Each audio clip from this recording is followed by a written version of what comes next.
It's my brother's house, actually.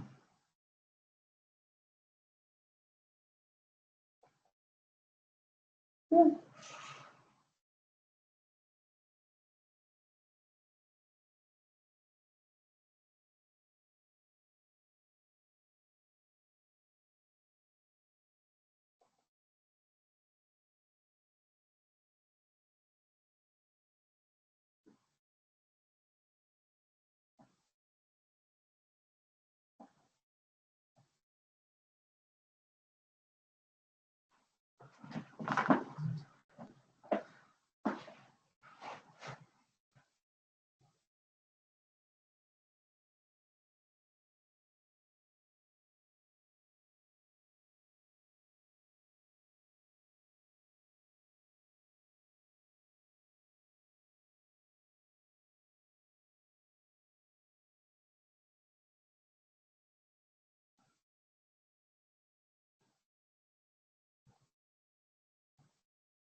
Good evening.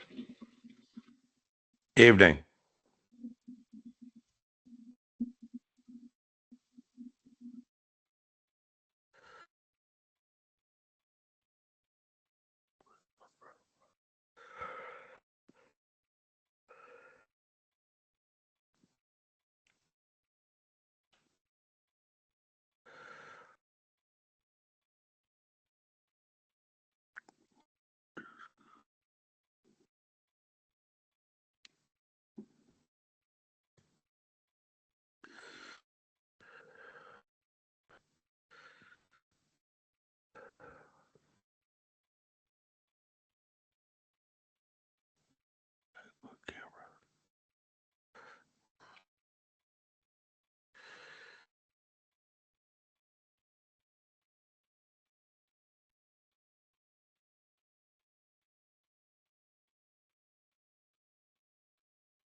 Hi, Chuck.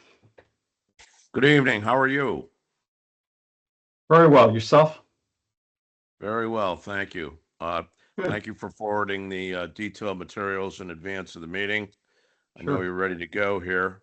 Um, before we start out, I have something else I have to attend to after 7:15, and I know Ryan, my co-chair, is online here, so he will moderate from 7:15 on till 8 o'clock, the close of the meeting this evening. Apologize for that, but I couldn't avoid a conflict. With that in mind, I know we always start out with a review of significant items from the last meeting, and I know that's our intention again this evening. I think it's important to get to some of the matters that typically come up. One I know is dark sky lighting that I hope we can spend some time on discussing this evening. So, with that in mind, Francesco, I'll turn it over to you, and be here for the purposes of moderating. All right. Thank you very much, Chuck. And I'm resharing my screen because it had opened last month's presentation, which we don't need to do that again. So just give me a moment while the correct presentation loads.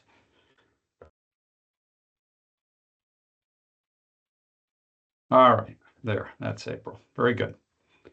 Our agenda this evening, which was shared with all of you, is as we usually do, we'll take a look at where we're at with our project schedule, and we're getting very close to near completing our work. A bulk of our discussion this evening will be on the next three items. It'll be in reviewing the parking, landscaping, screening, and buffering amendments that we sent your way, and hopefully very briefly reviewing those so that we afford plenty of time to discuss the signage regulations.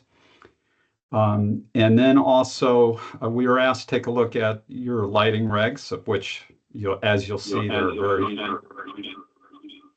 getting some feedback from. So I'm going to mute a couple of people here. All right, there. And Lynn, should that be you? If you're dialed in through two different phones, just make sure you have the computer muted, which you are, it looks like, so we should be fine. Okay. So lighting and dark sky, we're asked to take a look at that. So we're going to dive into that. We've got quite a few slides and a decent amount of material to discuss. And then we'll talk about our workshop, which is a week from this evening. I want to go over the agenda with you and make sure we're all on the same page with respect to what we want to accomplish with that. All right, so let's get to it. Our meeting schedule.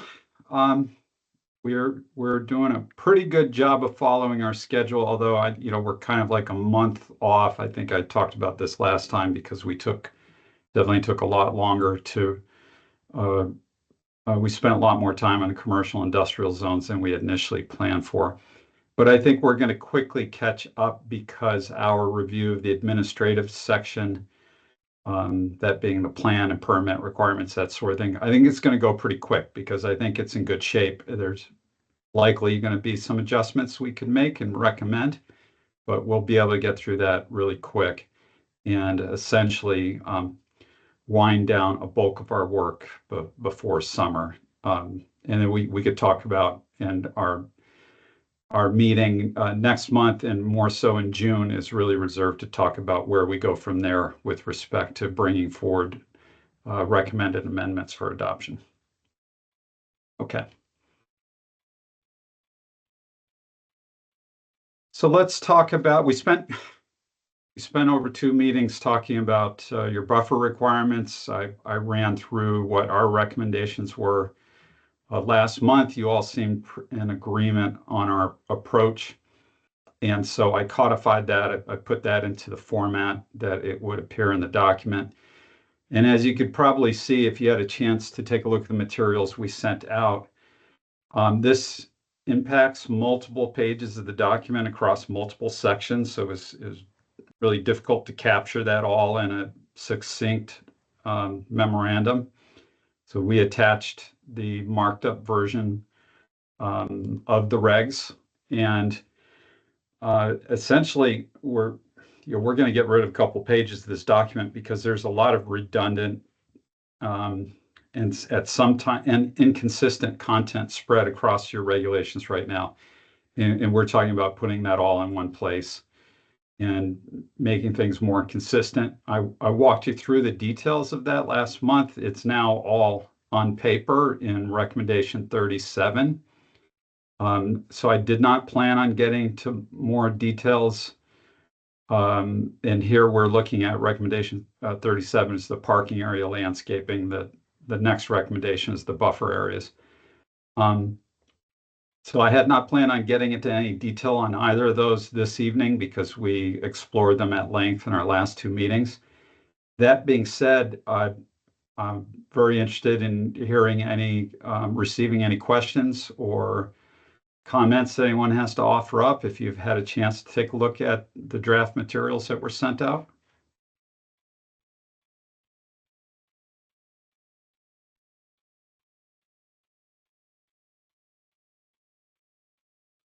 Okay, all right. I think silence is golden in this case. So, and this really the same discussion regarding the buffer screening and landscaping requirements as we put that all into recommendation 38 and this is the one that has really the bulk of the pages attached because it affects the most sections of the document. And you could see that in the memorandum that there are a lot of items that need to be addressed. So with that being said, does anyone have any questions or comments on the buffer area and screening requirement regulations that we've drafted?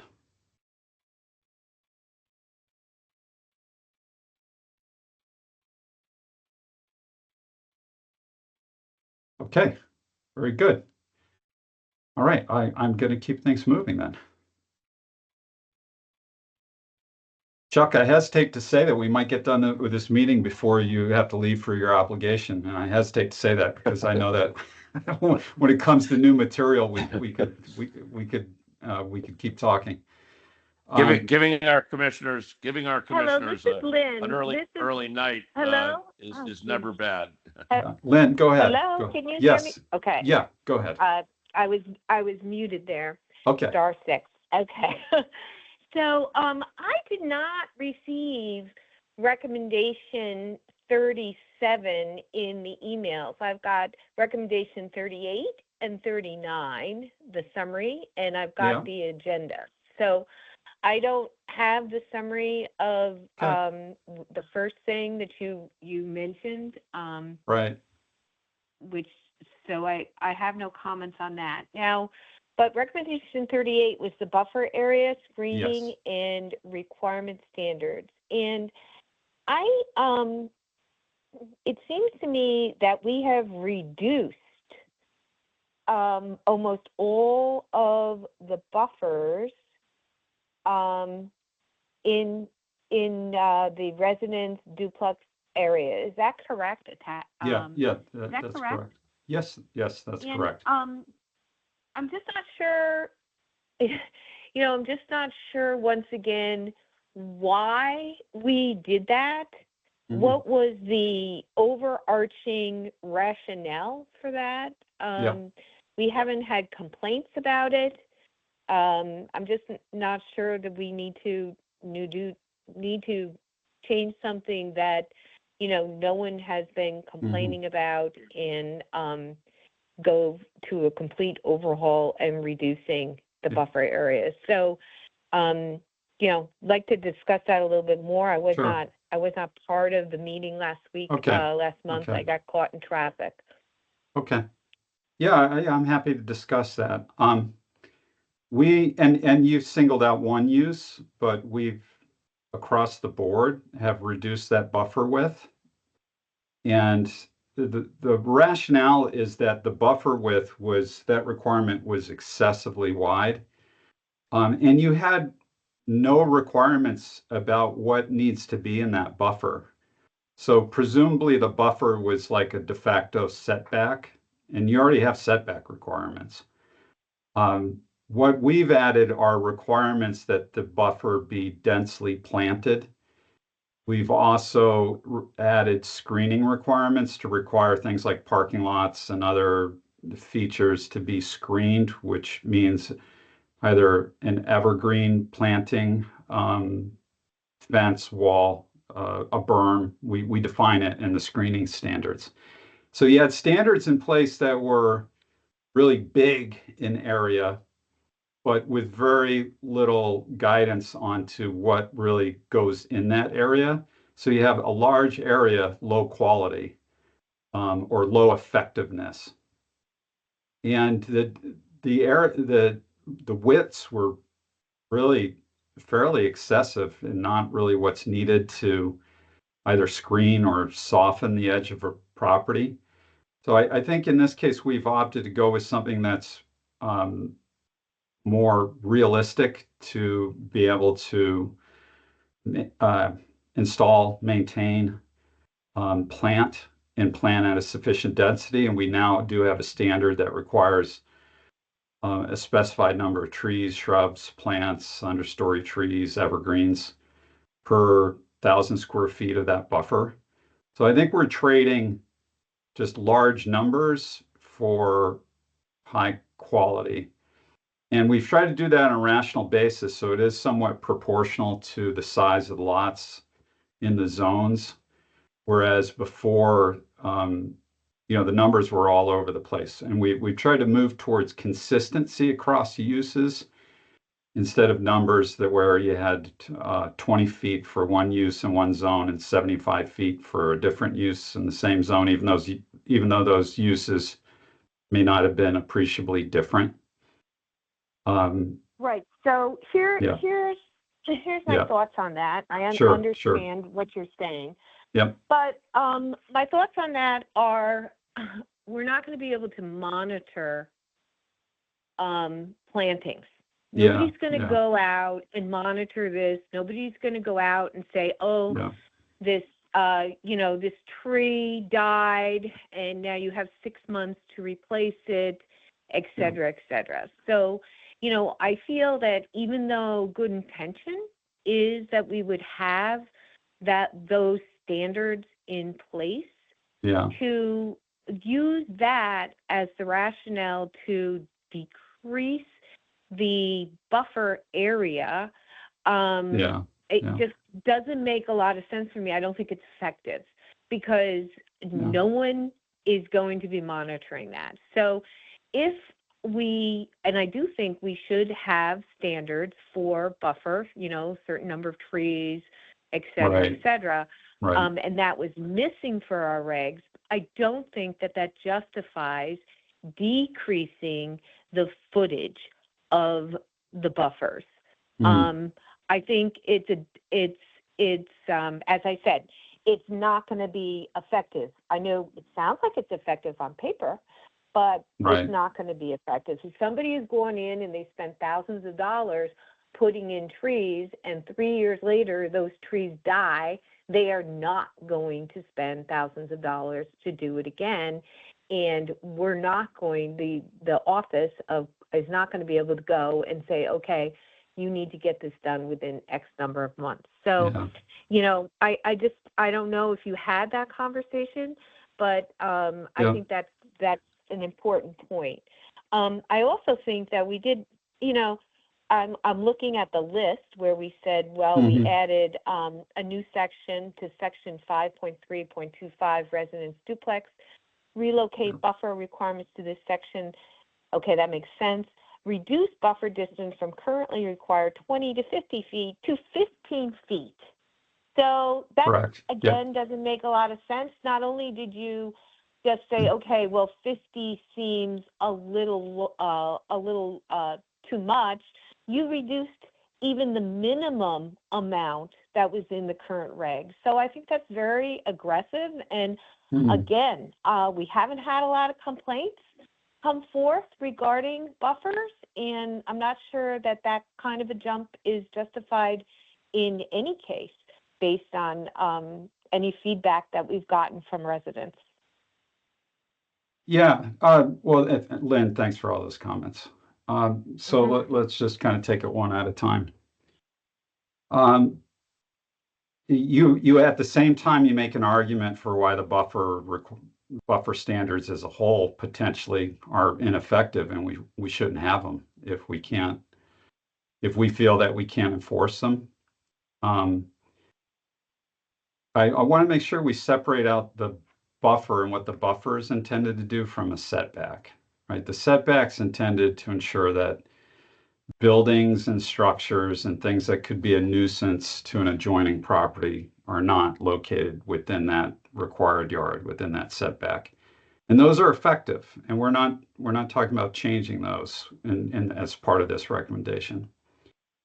The buffer is it's similar. It's usually located in the setback, sometimes commensurate with it. Um, the buffer, by definition, is something that is planted.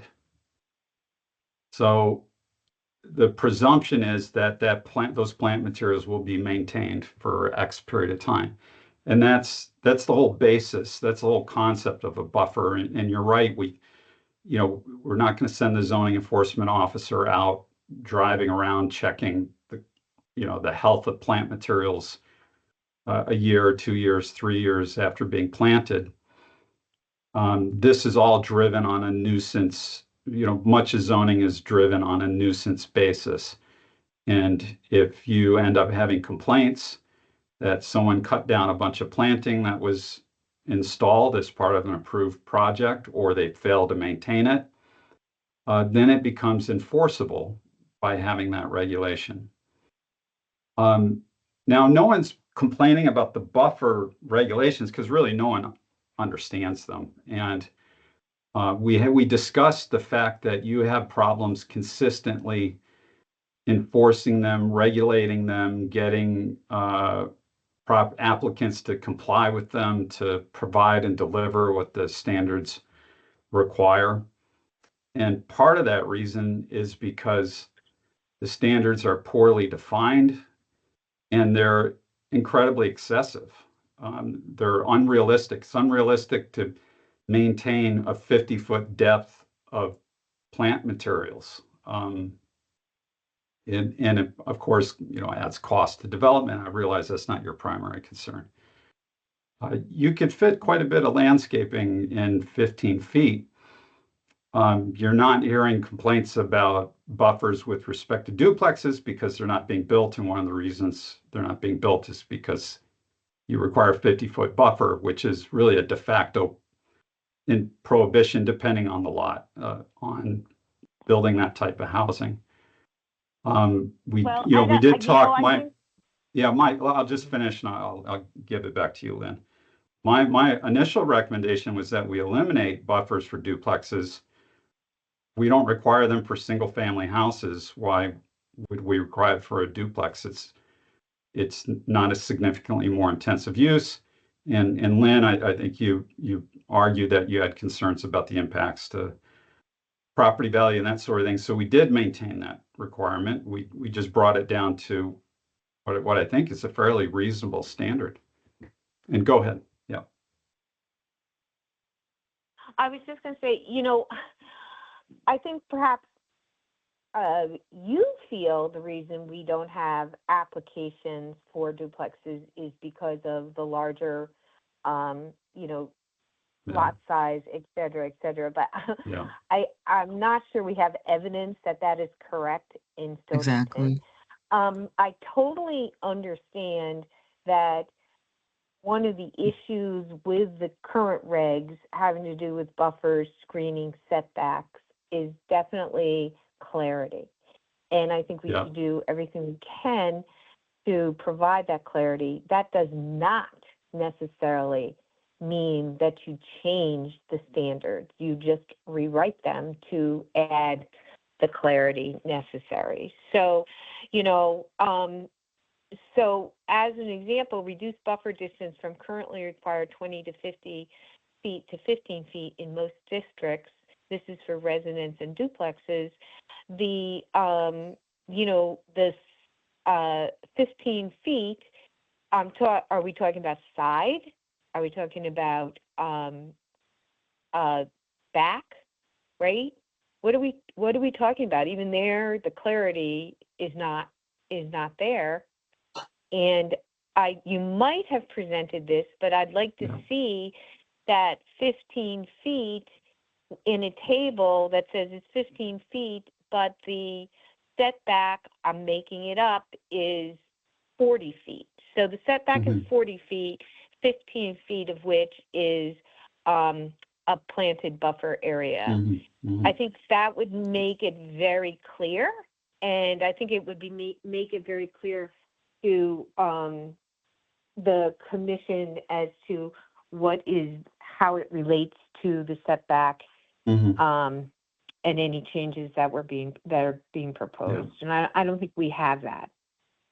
Can I could do that? I think that would be good. Go ahead. Yep. Go ahead, whoever's speaking up. And then Clifton has his hand raised as well. It's Elisa. Go ahead, So I'm going to follow up on some of the stuff that Lynn said. Do we have any actual evidence that someone has come into the planning office and said, I'm not going to apply for a duplex because of the buffer requirements are too high? And that was just following up on Lynn. So when we talked about buffers, and this came up at the meeting, at our last meeting, and you said that a buffer is landscaped, and I don't think that's necessarily true. And I think if you're talking screening, we need to differentiate between screening and buffering. Yes. Because it came up with the berm at the last meeting, and that was part of the buffer, but that's not screening. And you said buffers are necessarily planted, and I disagree with that statement. I'm not a planner, but I think that's not necessarily true. That's your definition in your regulations of buffer. That it's screened, that it's planted. That it's planted and may include screening. Correct. Yep. Okay, because we do talk about screening. So Liz, I just want to clarify, may include screening, so it could just be grass. Right. So a planted buffer is not necessarily screened. No. Exactly. It could be grass. It could be it could be a grassed berm. Yeah. So, Elisa, I think you do a very good job pointing at the deficits of the existing regulations, which is exactly why we want to provide new definitions of these things and provide the standards that we do, because the existing regulations are incredibly vague and it's very subjective as to what exactly it's intended to do and what that area is intended to be. So I'll read. But I think there's a big difference between So let me read clarifying a regulation and decreasing it to next to nothing. So I would also point out, if I could, Francesco, I'm sorry for talking over you. Go ahead. That in most cases where this would be applied, you would be dealing with a special permit, you would be dealing with a landscape architect's design, and you would have a lot of details. And I realize that we want the regulation to be succinct, to specify a standard, but we would also be looking at something that was prepared by a landscape architect for every project that essentially this applies to. Right, in most cases, correct. Thank you, Chuck. So the existing definition of buffer, and it's in the zoning terms at the back of the regulations. An area within a required yard which contains trees, shrubs, walls, fences, rocks, berms, and other landscaping materials, and whose primary function is to provide an effective visual, noise, and odor insulation from adjacent properties and roadways. I'm just saying it doesn't necessarily, when you made the statement that it's necessarily planted, I just want to clarify, it is not necessarily planted. Could be a wall. You just said it could be a wall. Yeah, the standard includes fencing and berms. Yeah. So it's not necessarily a planted buffer. It isn't just planting. Yeah. It isn't just planting. I think also Clifton, berms, fences. Right. Yeah. Clifton, go ahead. Clifton has had his hand raised for a moment there. Yeah. Clifton? Can you hear me? Yeah, we can. Go ahead. Okay. Go ahead. Yeah, I was just gonna say there are two different definitions that we're talking about. We're talking about the definitions that are currently in the regulations, which don't specify planting versus screening. It could be one or the other. Some cases, as it gets applied, it could just be grass. What we've talked about over the past 2 months is redefining that and putting in the requirements to make it necessary to have the plantings. And then secondarily, there could be a screening requirement, which would be the wall or the berm or the fence, which the purpose of screening is to really have a noise barrier. Mainly, it could be a visual barrier, but your plantings Yeah. should be doing that. So the recommendation, as it's been sent out and as we've discussed for the past 2 months, has already answered those definitional questions. So I don't think we need to rehash it. What I would say though is when we've also spoke the past 2 months about reducing the buffers, and that's by the width of the buffer, not the contents within it. When we talked about reducing it, the suggestion from Francisco and myself mainly is that the purpose of a buffer and the purpose of screening is to reduce a nuisance from one property to the next, so the adjacency between the two. In the case of residential, there's fundamentally zero reason why there should be a required buffer. Clifton, we lost you just It's just insane as to you me. were. Yeah, go ahead. Zero. You left off with zero reason. No, I'm just saying that I'm saying that it's insane for me from a planner's perspective that we're even contemplating residential uses being adjacent as nuisances to one another. But I would say that just moving forward, we need to keep in mind the concept of what a nuisance is, and the purpose of buffering and screening is for nuisances. So I think when we talk about whether it's the width or the depth or how we screen it, we need to keep it in that frame of reference of, is there going to be an actual nuisance issue between these two uses? And we've mainly provided them, as it currently is in the regs, from commercial and industrial uses to residential, protecting residential uses. So I think the commission needs to remember that's where the focus started, and that's where it should probably remain.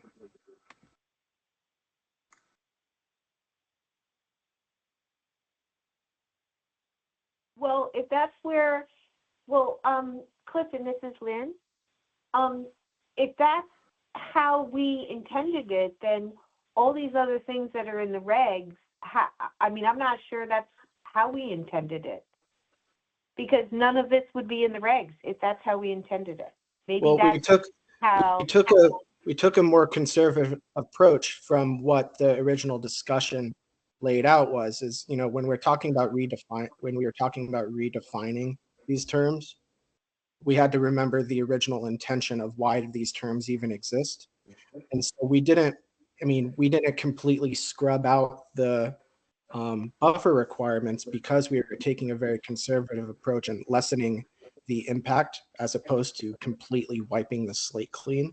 And I think that was the commission's guidance is, okay, we're comfortable with potentially reducing these as long as we redefine them better. And in the case of buffers specifically, we actually create the density plant matrix that Francisco and his team have put into the regs, is to say now when we look at a site plan application or a special use permit, we actually have measurable, obtainable goals that the commission can regulate by, which is a lot better than what we currently have.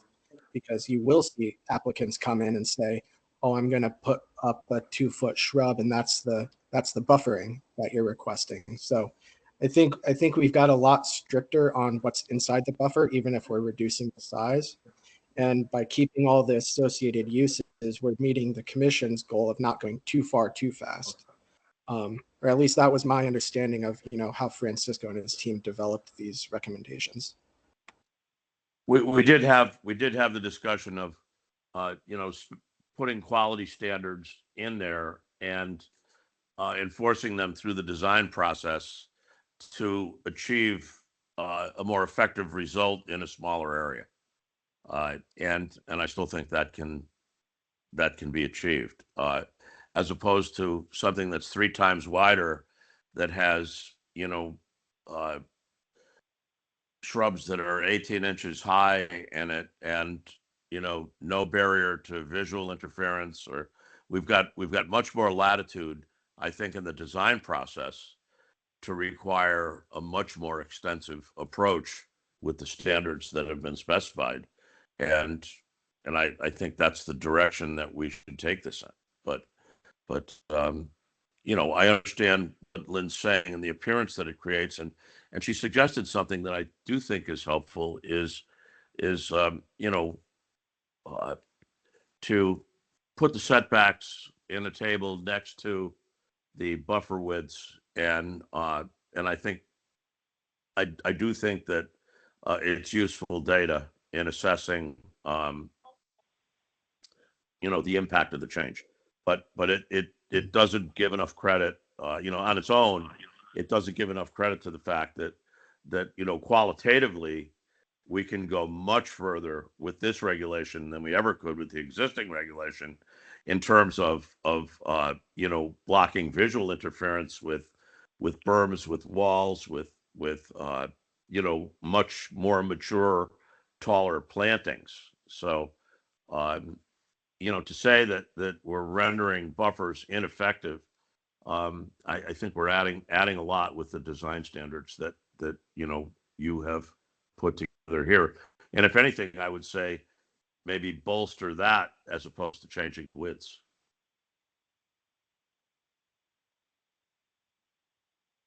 Again, I agree with you, Chuck, in that having the design standards in there is really essential. I mean, that makes complete sense to me. It's just, it again puts a lot of pressure on the planning and zoning compliance office to make sure that that is what has happened during a build and that is what has been maintained. From an administrative perspective, that's going to be an issue moving forward. So we're kind of creating a problem. Well, we And will I only, don't. Mhm. we'll only apply the review through the first year of the development because that's usually when the projects are bonded through. So in the case of landscaping, when the applicant wants to receive a CO from the zoning department as well as the building department, we basically pull out the approved site plan. We look to see if the plantings as put on the site plan are there. And then usually the only time we will look at it again is within that first year or after the first year when the applicant comes to release the bond. After that, even currently, there is no enforcement of landscaping. There probably will never be so I don't think it really changes anything. If anything, the only thing that adds to my department's responsibilities is, on the plan review side, when we start reviewing the projects before going to the commission to make sure that they meet the standards of the regulations. And then two, when we go out the bond later, those are the only times that we'll verify again against the site plan, which is how it's currently applied. So it wouldn't be any change from what we're currently doing. So right there kind of summarizes my concern, Clifton. It's a false sense of security that it's only for the first year. Okay, from that point, a buffer is supposed to be for the duration of, the development, for the duration. So there's nothing behind this. So great, it looks great for the first year. And then afterwards, it's just left up to, how much money perhaps the developer has, how much, I don't know, drought. I have no idea. Well, so right there says it all. Like Francisco said, though, the way of the path of remedy in those cases would be from complaints, and that we would go out and basically look at it from a zoning violation perspective, which is a means of addressing some of those landscaping issues. I mean, we do it all the time with landscaping or even drainage issues that come up through, individual complaints. So I mean, that's the pathway that we would do it. And I would challenge you or anyone to go find a municipality across the country that is going to go around and review its landscaping perpetually throughout the life of a site. Oh, I no, don't no, think and it's I'm not advocating that at all. I totally understand. That's why I said what we're doing is we are then putting this towards a compliance issue where a complaint would be issued, and then your office has to go out and monitor it, track it, find it, monitor it again, track it again, etc. So that's the administrative burden. And so again, I'm just saying, I'm pointing this out. We are creating more of an administrative burden to your office, which we've tried not to do throughout this rewrite. And so that, that's my point. I just, I think it's, just an issue. Len, I think you have the burden either way, regardless of the width, because it's going to be mostly planted buffers. There are going to be some that have fences. There are going to be some that have masonry walls. So the problem exists regardless of the width. So I maybe we ought to try to get our arms around just how big a problem with it is that landscaping. I mean, we haven't had a robust standard like this, but perhaps we can even make it more robust, that it has to be designed by a landscape architect, that the plants specified, have to be plants that will thrive in these zones, and take more care in the design process to ensure that the longevity, and the looks of it will survive over time. And perhaps in our performance bond standards at the end of the first year, there's a bigger financial requirement in the performance bonding, and a better inspection that occurs when the performance bond goes away, that all of the planting has been done and it has survived that first year. And if it survives the first year, generally, I think it stands a pretty good chance of moving forward. The survival rate after that is much greater. But a better design, a design that is something that will survive in this climate, and something that's looked at much more carefully by a landscape architect in every case. Some cases we get site plans where the civil engineers do the landscaping plans. It's I don't think it's ever as good as a landscape architect, who is trained, to do these designs much more effectively, I believe. But maybe we can change the standards a bit to deal with some of your objections, which I don't discount.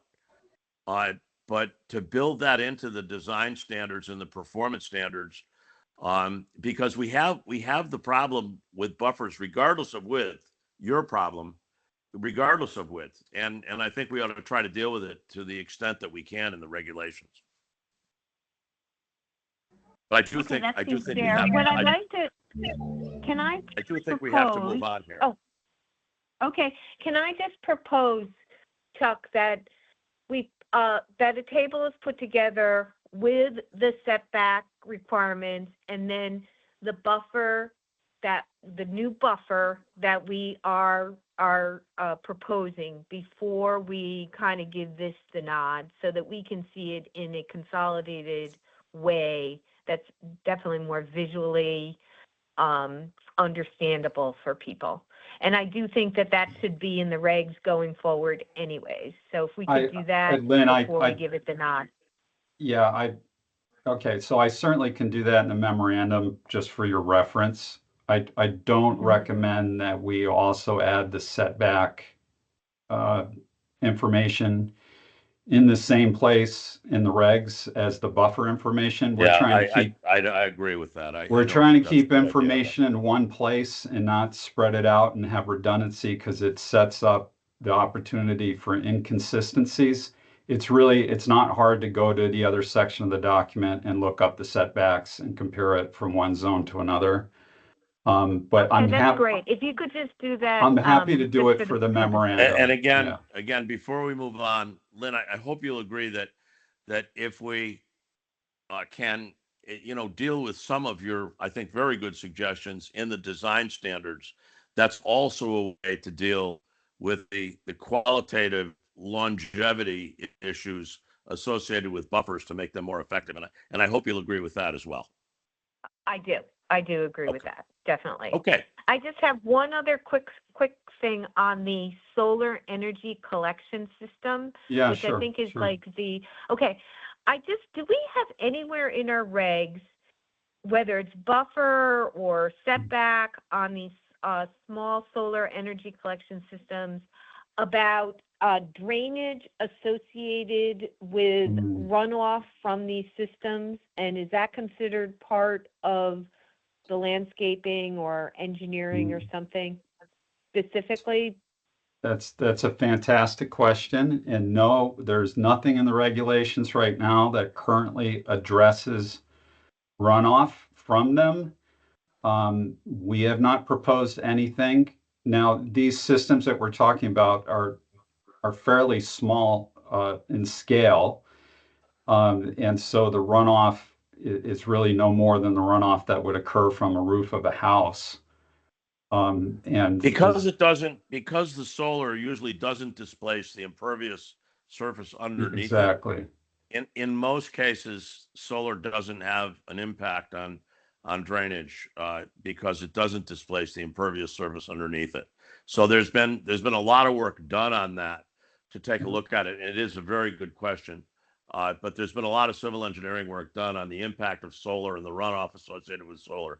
And most of the stuff that I've looked at is, there's a zero net difference because the impervious surface underneath, if it remains grass, is unchanged, and therefore the runoff doesn't change. If it's paved underneath it, obviously that makes a huge difference. That would be taken into consideration, by the civil engineer in the design of the project. Can I just weigh in on that one? I've done a lot of work on designing solar fields in my capacity as a civil engineer, Chuck, and I'm going to say one of the bigger issues with the runoff is the heat. As it hits the panels, it gets hot. The water gets hotter than normal, and that's one of the big issues with the runoff on solar panels. It does increase it. There are a huge number of studies about runoff from solar panels because a lot of these farms are enormous. It does increase runoff a lot, and it channelizes it because it makes it faster, right? Because it falls on the. Could you share some of that? Could Sure. you share some of that with us? Because it falls like on the panel and just runs right. It makes it faster. So it does. There's a lot of studies on that, and I can see that. I did. I've seen Yeah. them. I've seen them myself, and what I have seen, is from a developer's perspective, and developers traditionally try to, look at it from a minimalist standpoint. So maybe we do have something we have to take into consideration here. So if you could share some of that information, it would be helpful. Sure. And as a I've done a lot of reminder, work on solar designs. Those are usually for large arrays, though. we're talking about nothing that would be bigger than the roof of someone's house, right? We're talking about small scale, But not it still does. large It changes the deployment. runoff character. It changes runoff Oh, it does. characteristics. It does. But in No matter terms how of, big it is. So I'm just saying, I've designed solar Yeah. farms, and in terms of I am a civil- volume, though, we need to Well, we need that's to make debatable. sure we're thinking in yes. terms of If we have an scale. issue, let's. But anyway, I can volume. find some literature and forward it.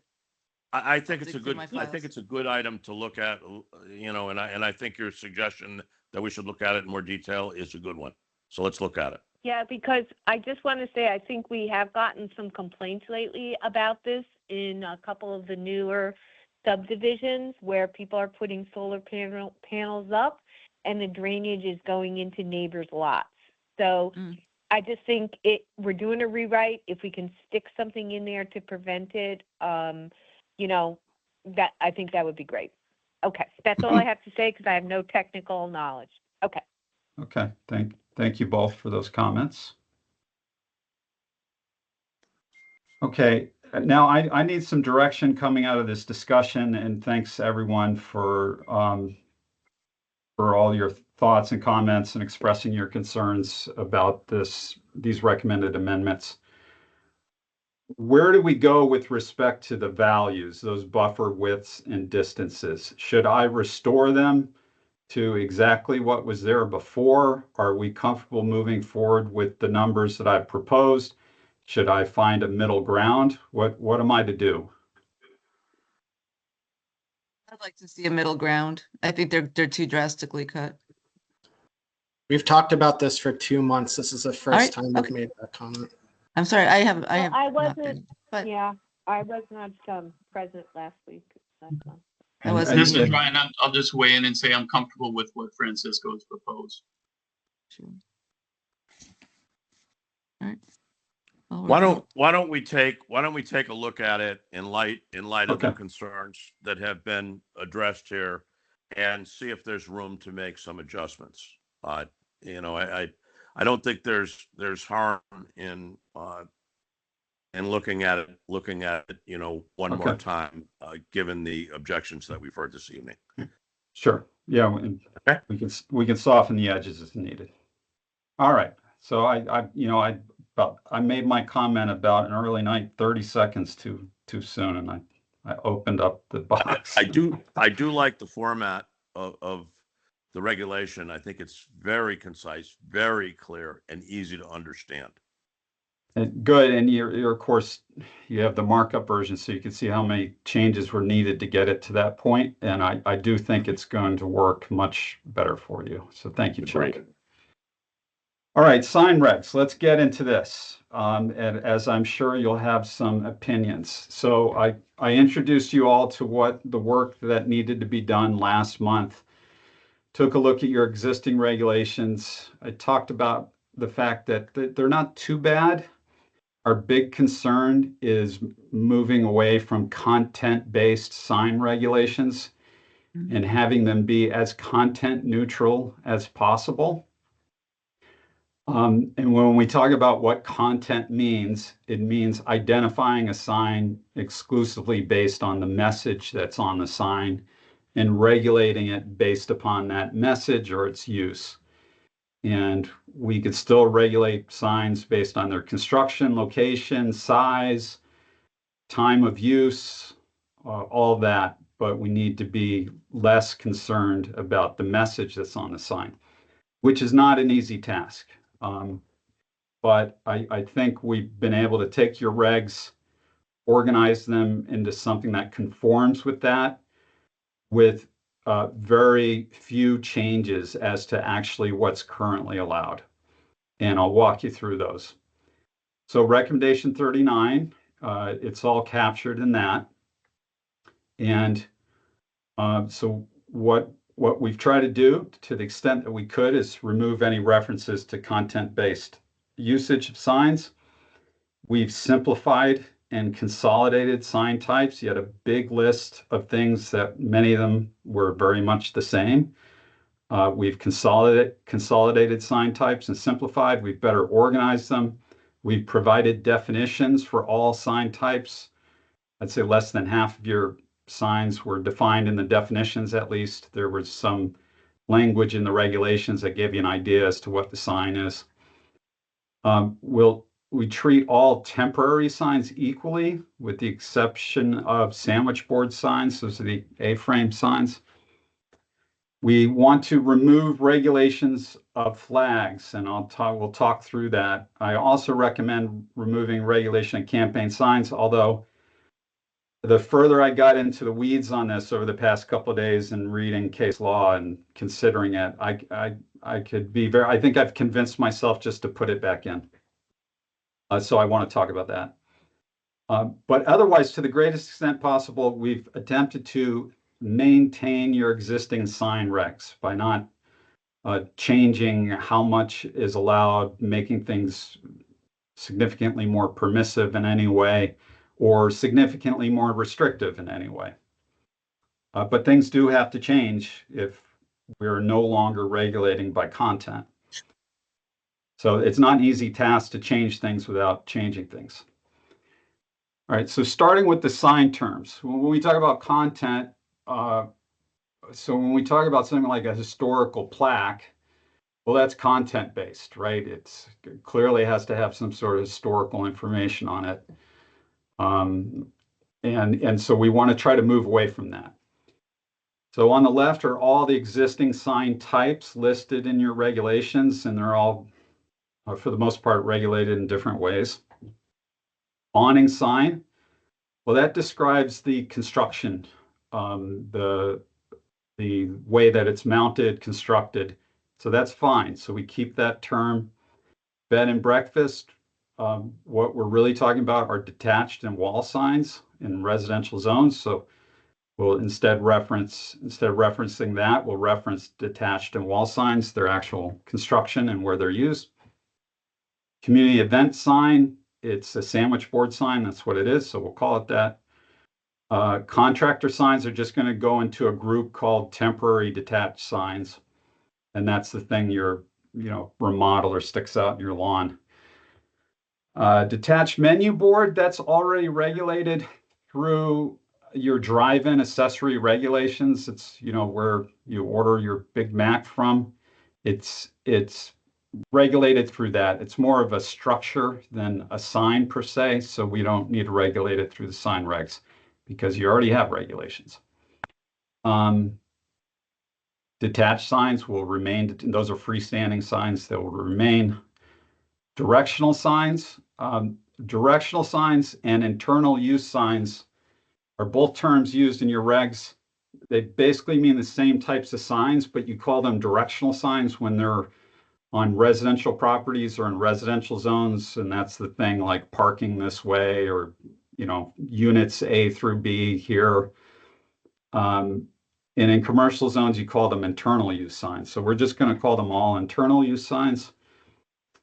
Farm signs, we'll talk about the type of farm sign instead of the fact it's a farm sign. We talk about historic plaques, home occupations and historic plaques. ID signs will all become incidental signs. Churches, school signs in residential zones will become detached walls and wall signs in residential zones. Internal use sign, we'll stick with that term. It just describes where and the type of function. Multi-tenant signage program is listed in your list of signs. It's not actually a sign, it's a requirement for any multi-tenant property, so we're going to address that accordingly. And I keep going on and on right here. So that I think you get the general theme here is we're going to simplify and consolidate. Flags, we'll talk, I got a slide for flags. We'll get into that. I recommend eliminating it, and we'll get into why. And then I already talked about how campaign signs, I might argue for handling it differently than what I presented in the draft. So let's go through this kind of one by one. So this, what we get down to is a much shorter list that includes an awning sign, a detached sign, an incidental sign, internal use sign, a light pole banner. Right now you call it a detached banner sign. Well, it's not detached, it's attached to a light pole. Municipal athletic field panel, we're taking sponsorship out of the name of it. We'll just call it a panel. Projecting wall sign, sandwich board sign, temporary detached sign, wall sign, and window sign. And that's all of our signs now. So every sign type you currently permit is finding a home in one of these sign types. In our residential zones, we show where those are allowed and not allowed, what the permit requirement is. Incidental signs, internal use signs, these are tiny signs. These are signs to like 2 or 3 square feet. Those are allowed by right. You don't have to come in and pull a permit for it. That's the way it works now in residential zones. We're, to the greatest extent feasible, we're keeping the permit requirements as this, it's the same, almost exactly with a few minor exceptions. The permit requirements remain the same. and where these types of signs are allowed, residential zones versus commercial and industrial, remains the same. We're not making any changes in those areas. Okay. So let me go. Oh, I'm sorry. Yeah, go ahead, Lynn. Yeah, go ahead. What does ZP3? I'm sorry, I'm not in the residential zone where you've got ZP3 and R5. See how So there's like little. Yeah. Yeah. So if you look in the memo, there's some footnotes that will show you what that means. ZP is Okay. zoning All right. permit. So that's a type of sign that requires a zoning permit. Okay. SPA is a site plan application is required. SUP is a special use permit. And then the footnotes just point to the relevant section of the regs where you should go see that for more information about restrictions and that sort of thing. Oh, okay. Thank you. Exceptions and restrictions. By example, there's a very small range of uses that a detached sign and a wall sign are allowed for in your residential zones. There are only a few. It's not any use. We list those, and that's what that footnote reference. And it's all in the full draft memorandum. It's there. Okay. Thank you. Yeah, you're welcome. Okay, so you allow one type of flag as a sign. It's the open sign, and you identify it as a sign. You've got some regs that can be up for this long, et cetera, et cetera. And I think it's a very slippery slope to go anywhere near flags. And I think you're better off just getting rid of this and not saying that this is a type of flag you could fly. If someone flies it, and so be it. Let them fly it. They're not going to fly it forever. But I don't think it's really going to be very problematic to try to address this through zoning enforcement. And the reason is because flags represent all sorts of things, and there's been no shortage of lawsuits that have gone very high in the courts regarding flags and whether or not a flag is a sign. And that sort of thing. So currently your regulations allow an open flag to be flown, and that's called a sign. As part of your sign definition, you specifically exempt any flag with a government insignia, any country, nation, state, any government flag. So the US flag is exempted from, it's clearly exempted as not a sign. But you don't exempt as a sign other types of flags, right? You pick any cause, any culture, anything non-governmental that represents something, you don't exempt. So the flag on the right, there's no mention of it. So you don't say that it's exempted as a sign. You don't say it's a permitted sign. And that's a bit of a quandary right there. So if you allow an open sign, by definition, you have a content-based regulation that says, or flag, excuse me, that says, yes, you can fly a flag as long as it says open, and you can advertise a commercial message on a flag, but you can't advertise any other type of message on a flag. And that in itself is problematic. So I think you should get out of the business of flags and focus on signs. And that does, so I want to open it up to all of you to see what you think and feel about that.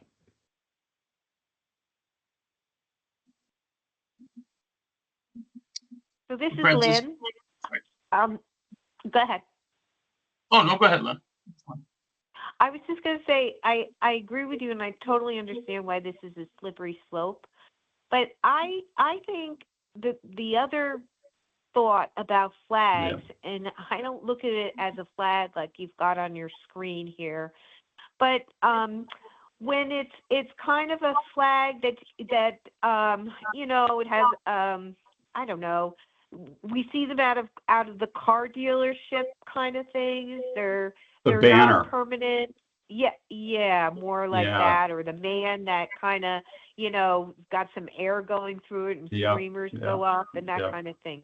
What that's what I had considered a flag sign. That all goes under banner now. That would be a banner sign? Well, we don't allow those. So your sign regs read that any type of sign not expressly permitted by the regulations is otherwise prohibited. And we've got a lot of prohibited sign types, so those aren't specifically allowed in any way.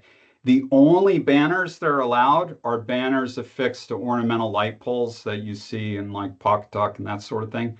Those are the only types of banners that you allow in your sign regs. Okay. That makes Okay, more thank you sense. for that clarity. You're welcome. Yeah, I was just gonna say, Francisco, I think you're correct on our, changing the approach with flags and exempting them. I think that is it's a dangerous slippery slope if we try to classify or codify that. Totally agree. Okay. Good. Good. All right. That I think that was an easy one actually, but I'm glad you agreed with what I thought would be a solid argument. Okay, let's talk about exempted signs. I introduced these to you last month. You don't currently have any language that specifically exempts these sign types. There is some kind of suggestions in your language. But here we want to be explicit about it. So legal obligations, whether it be required posting for a zone change, any sign you require be posted, anything posted to a house that has a lien on it, or maybe a blight posting, and anything of the federal, state, or local government that there's a legal obligation to post that sign. You probably shouldn't be in the business of regulating that, right? In many cases, it simply doesn't fall under your jurisdiction. The federal government, it's sovereign, it's not subject to the town zoning regulations, and so we should just cross that off the list and just say these things aren't signs, so don't come to the zoning enforcement officer about them. Indoor signs, we want to make it clear that the zoning regs aren't intended to regulate any indoor sign. We do talk about window signs, anything visible placed in a window, so we have regulations on that, but signs contained solely and intended solely for internal use, we don't need to regulate. We need to make that clear. Traffic signs, any signs required by an authorized traffic agency. And I said, Fred, I see you have your hand up. I'll hand it over to you in a moment. Government signs erected by the government. And then here's the next one. And I very much want to kick this around because, like I said, I think I've convinced myself to put it back into the regulations.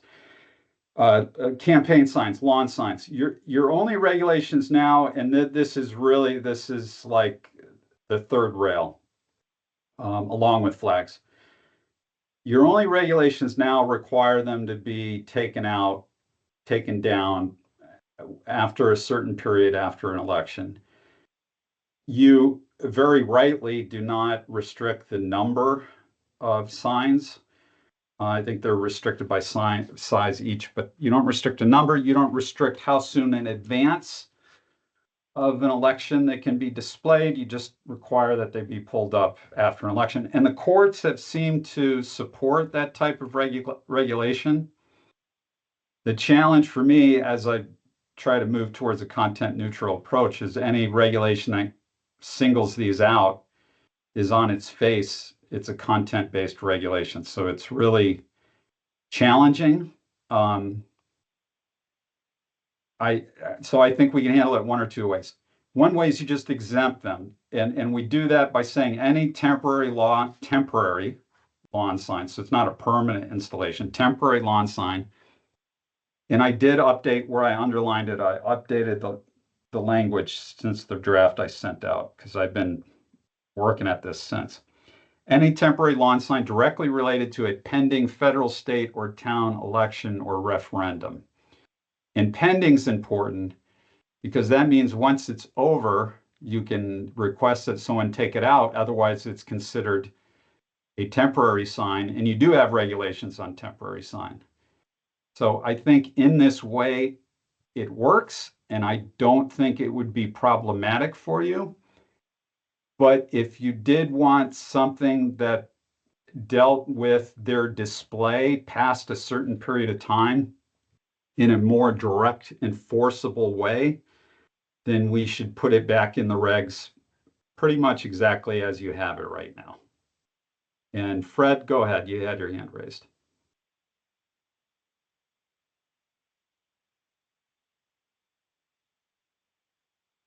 Fred, we can't hear you. I don't know if you're unmuted.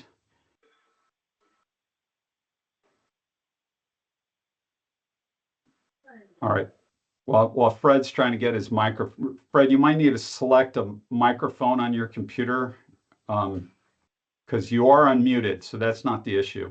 While Fred's figuring that out, does anyone else want to chime in on this?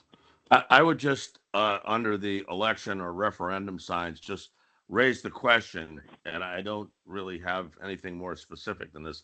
Yeah. Raise the question on size of the sign. I haven't necessarily seen any obnoxiously large signs Yeah. in this town, but it doesn't mean that they wouldn't emerge at some particular time. I have seen them in other towns, where there are huge banners, Yeah. large, very large signs that are erected that I think are objectionable. I agree. And this has been the subject of court cases in Connecticut. Does that get into the content issue because we specify size? It does, and the rulings are incredibly inconclusive. So here's what matters. Here's what matters is that you are not more restrictive with campaign signs than you are with other forms of temporary signs that you allow in someone's yard. That would be the problem. Okay. So as long as you are not more restrictive, then I think we're on solid ground. And you could convene a panel of a dozen land use and constitutional attorneys, and they could talk about this all night long. And so here we just need to go with what are other places what are other towns successfully doing? What does all the guidance say? And what does the case law suggest? And from all of that, from all my understanding of that, you could either just not regulate it, in which case you're off the hook, or you could regulate it, but you need to make sure two things. One, as I just said, you are not more restrictive than other types of temporary signs that you allow. And two, that you don't put overly restrictive time constraints, particularly on how soon in advance of an election they could be placed. The courts have seemed to uphold you requiring them to be pulled out within a reasonable amount of time after an election. Thank you. That's helpful. With that, I'm going to have to sign off here and turn my normal duties over to Ryan. Thank you very much, Francisco, and thanks to all for attending this evening. So, Francesco, based on your comments, Yeah. is the suggestion that we specify the size as long as it's not more restrictive, or we just leave it alone, and if it comes up, then what's the suggestion there? Yeah. All right. So I'm going to read to you exactly what your regulation currently says. And this is the only language in your regulations as to these signs. They're called political campaign signs. And part of the issue I have with a political campaign sign is a campaign could last, as we know now, it can last 3 years long. And so it's better to fix that to a pending election.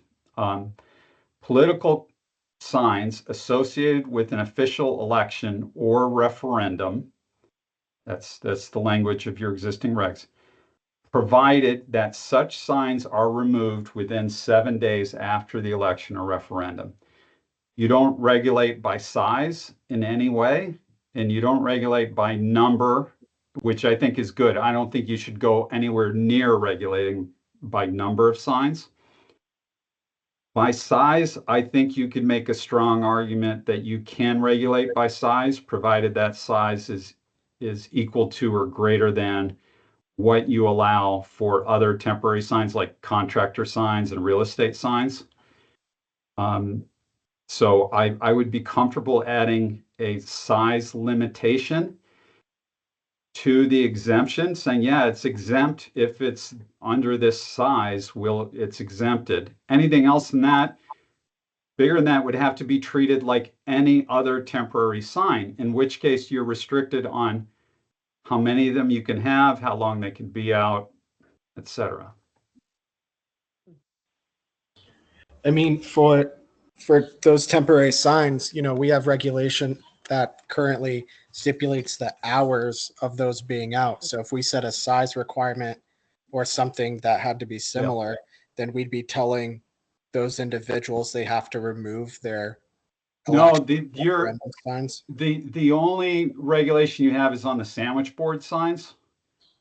The rest of your temporary signs, like contractor sign, real estate sign, well, I'm thinking time of day. Those aren't restricted by time of day. They are required not to be permanent. And other than that, So as long as we kept the sandwich board sign completely separate, then we in which wouldn't case run it into that is, we issue. do. And that's exactly why I Okay, created cool. a separate category for it. That makes sense. Yeah. Yeah. Yeah, I just wouldn't want to be in a place having to enforce something saying you have to take down your election sign overnight. You could see how that would spiral out of control. Yeah. So right now you have regulation that says 14 days. 14 days post the election or referendum or whatever. Yeah, yeah. So the way it would work, and like I said, I could be very easily convinced just to restore it. If what you have has been working, then we might just consider not touching it, just keeping the language exactly the same, because I think it's okay. It's not content neutral. It's impossible to make it content neutral. As long as we aren't more restrictive than similar sign types, being temporary signs, then you're fine. You're not discriminating against them because of their message. Your regulation says they have to be pulled out 14 days, 2 weeks after. Here we don't say that. So here we're almost loosening things up because we're saying it's not regulated. However, we say pending election. That means after the election, it's potentially enforceable because it's then no longer an exempted sign. It then becomes a regulated temporary sign, which doesn't compel the zoning enforcement officer to drive out the day after the election and start issuing citations. It just means if there are a property with a ton of signs sticking around 2 months later, the zoning enforcement officer could enforce the temporary sign regulation because they're not related to a pending election, if that makes sense. This is Ryan. I'm tempted to keep the language we have. I think especially it's the I like same. that 14 days. It's specific, Yeah. you know, and I think also we haven't had problems with it that I'm aware of, and Yeah. I just think that might be the best way to move forward. Okay. It is definitely the safe approach, I think. Now, Can I just ask Yeah, a go- different question? yeah, go ahead, Lynn. So, you know, not necessarily a political sign, but Yeah. a sign as an example. I don't know. Keep no angst school, Yeah. you know, or keep Butler School open. This is nothing to do with Stonington, but I can't think of one in Stonington. But keep Butler School open. Yep. Do Okay. you consider that a political sign, or I've what got an kind of answer sign for would you. that be? I've got an Oh, answer okay. for you. Based upon your existing definition of a political campaign sign, if that issue were connected to a referendum on keeping the school open, it would be allowed and would not be regulated as anything other than a political sign. If there were no referendum, there were just an initiative, then it would be treated like any other temporary sign and regulated the same way you would regulate a contractor sign or a tag sale sign or whatever it may be. Okay. That Okay. makes sense to me. And the reason that makes sense to me is sometimes these issues, it's for public awareness, at the very early stages of discussion, way before a referendum or anything. So it's kind of, it would be like a sign saying, I don't know, zoning reg revisions, something. I don't know. Okay. Yeah, no, Thank I you get for it. that. I get it. Yep. Okay. Yep. Okay. So we definitely allow for those. And then we just call them temporary signs and we treat them the same as if your contractor puts out a sign or your real estate agent. Okay. Okay. Yeah. And I agree. I don't think we should mess with political signs. I think what we have Okay. is fine. Yeah. All right. Let's move it. Let's keep what you have. I'll restore it to its original place. Like I said, in the past couple of days, I've actually been leaning in that direction anyway. Let's not upset things let's not fix something that isn't broken. And I think we just have to accept on its face it's not content neutral, but it does, this all stems from the Gilbert versus Reed ruling, which was really aimed at ensuring that free speech is protected. And so we're not being more restrictive of free speech. We are protecting it by allowing them, even if on its face we refer to the content of the sign. Okay. Right. And I just have one other quick question. Yeah. What about, and again, I can't think of anything that I have seen, but, Yeah. I haven't seen anything. And I know it's content related, but signs with foul language or something like that. We can't regulate that in any way, shape, or form. Nope. Okay. That's the crux of All it. right. That's Okay. what the Thank you. Supreme Court handed us. Okay. Okay. Yep. Great. Yep. Thank you. Okay. Government exception. So I want to talk about why we exempt those legal notices and government signs. It starts with the Constitution with the supremacy clause, that federal law. So any federal regulation that required any sort of noticing or sign, it overrides any conflicting state or local laws. You have the enclaves doctrine. So on federal land, the federal government is immune from local control, including zoning. So the post office can put out whatever kind of sign they want. Most of the time, they try to comply with local zoning just to be a good neighbor, but they don't have to. And then the courts have basically upheld a government's right to do as they please. So that's why we're exempting those. All right. I got ahead of myself. We flushed this out already, so we're good. And would have made it easier if I'd shown this sign while we were talking, because there's the language I just read right there. All right. And here's a court case supporting the discussion we just had, Witten versus City of Gladstone from 1995. And basically the plaintiffs wanted to put out their sign earlier than the 30 days allowed, that the window she was permitted by the city. And the courts agreed with her. And they said, yeah, city, your 30-day limit is overly restrictive on free speech, and you got to get rid of it.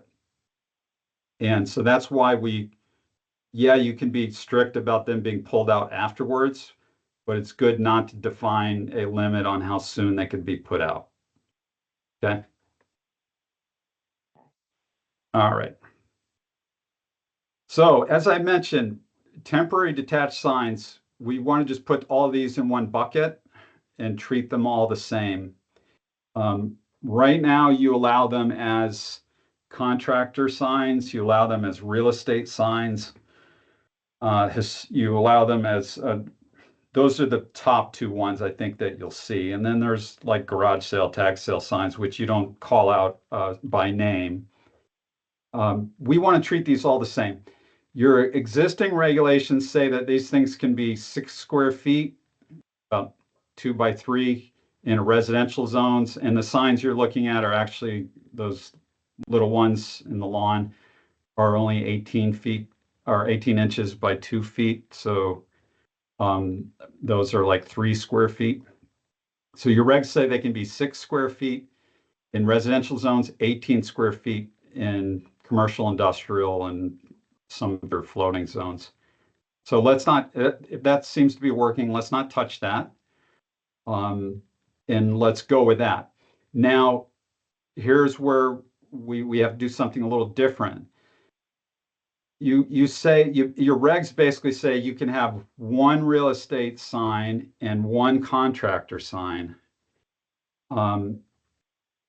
So what we're doing here is we're just gonna say, well, you can have 2 temporary signs, and then if you want 2 real estate signs or 2 contractor signs or 1 and 1, whatever it is, but you get 2 of them. All right, so that I wanted to make sure you're aware of that change and to see if you agreed with that approach. That seems fair to me. Okay. Yep, I agree. And once again, this is a nuisance-based regulation, right? Candace isn't going to go driving around looking for 3 signs on a property. But if a property starts to become an advertisement for just about every business in the neighborhood and for an extended period of time, then it's enforceable. All right. Yep, that sounds. Okay. Good. Check. Let's move forward. Incidental signs.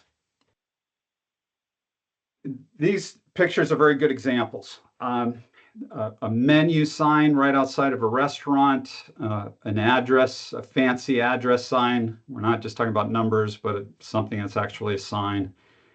A historical plaque, a little freestanding sign for a home-based business or a bed and breakfast or something to that effect. Incidentals or home occupation, I should say. Bed and breakfast is a separate class. We're going to put these all in one group, and they're currently all treated separately, but almost exactly in the same way, with the exception of home occupation signs. You currently require a zoning permit for those. However, you don't place a limit on how many. It just says you need a zoning permit. You have a limit on the size, but not how many, and you require a zoning permit. The rest of these signs are allowed by right, meaning you can just put it out on your house as long as don't have more than the number, then you don't have to come in for a zoning permit. So that's allowed as of right. So we recommend taking that same approach for all these signs. We'll just call them incidental signs. We'll limit to 2, much like the rationale with the temporary signs, we'll limit to 2 per structure. So you can have both your historic plaque and your address sign, or pick and choose your address sign and your home occupation sign. You get 2. And then we stick with, you have a square foot limit of 3 square feet for most of these. Home-based businesses, it's actually 1.5 square feet, or it's 2 square feet in residential zones for most of these, 3 in other zones. Home-based business is the only one that's a little smaller at 1.5 square feet, and really there's not an appreciable difference between 1.5 and 2. So let's just call it 2. And otherwise, the only change here is that now your home-based business, you could just put out your sign and you don't have to pull a zoning permit. Ooh. Okay. Is that okay? I think you need a permit to put a home-based business sign in a residential area. Okay. So now we're moving towards a content-based approach, because the idea is you're allowed, if you're in a residential area, you're allowed signs, and you could put whatever you want on that sign. And as soon as we say, if that sign is advertising your home-based business instead of a historic significance, you have to go pull a zoning permit. And there's a whole different permit threshold for that. And that flies in the face of a content-based approach. That's the that's the crux. But could you then change that home occupation sign to some kind of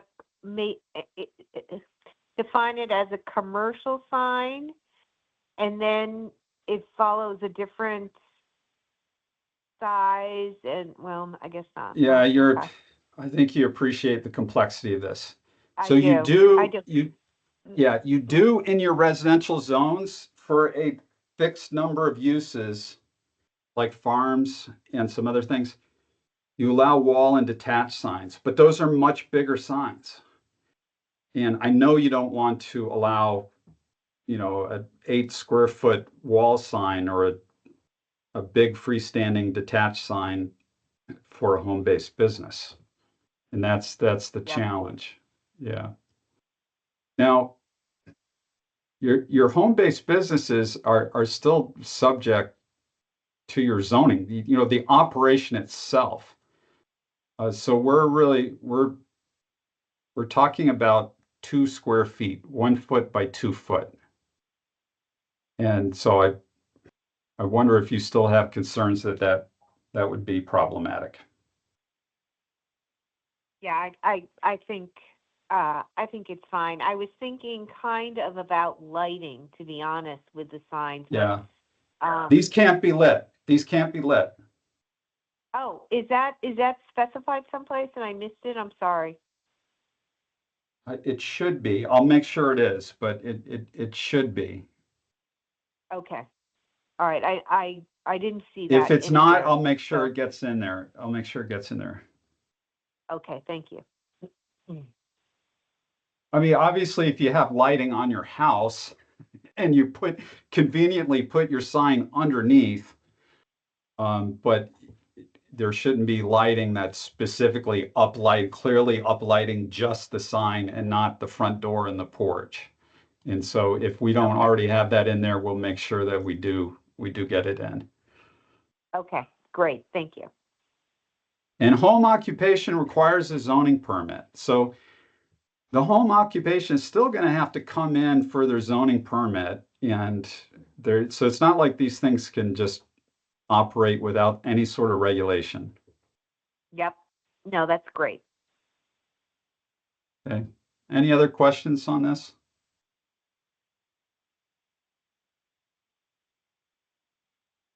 Okay, let's keep going.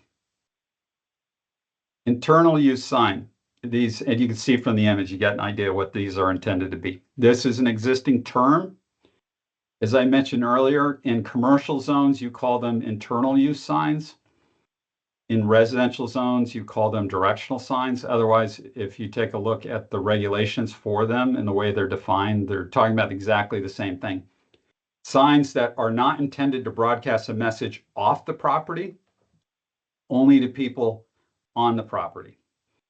And the internal use signs allowed in commercial zones are bigger. What you currently allow is up to 10 square feet, which is more appropriate in a commercial area. And for residential zones, and typically when we're talking about residential zones, we're talking about maybe like a condominium complex or a school, whatever else is allowed in a residential zone. Those are limited to 4 square feet per sign.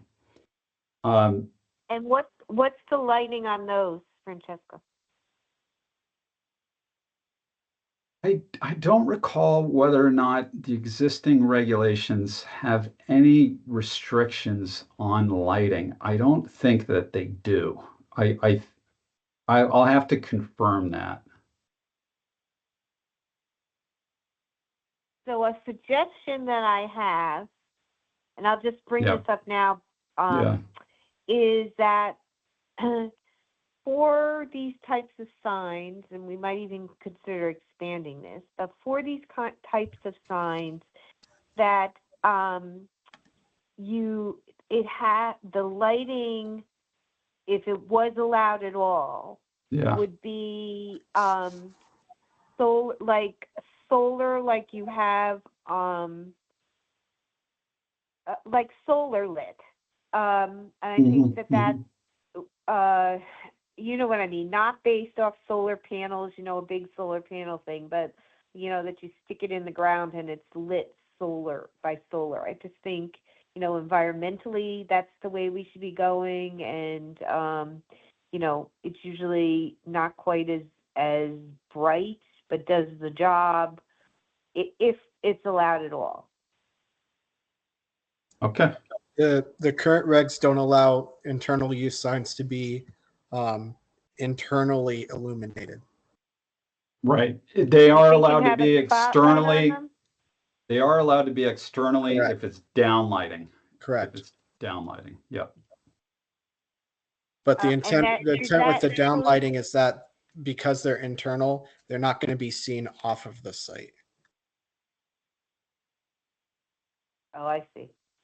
Yeah, And the so internal use signs you're not supposed to see from the road, so it shouldn't Yeah. negatively impact outside properties. It would just be the location, where the sign is. The Oh, I adjacent see. would be impacted, but it wouldn't be like other properties, or it shouldn't be the way that it's defined. Okay. What do you think about, just from an environmental perspective, saying that it has to be solar? Or is that just not feasible?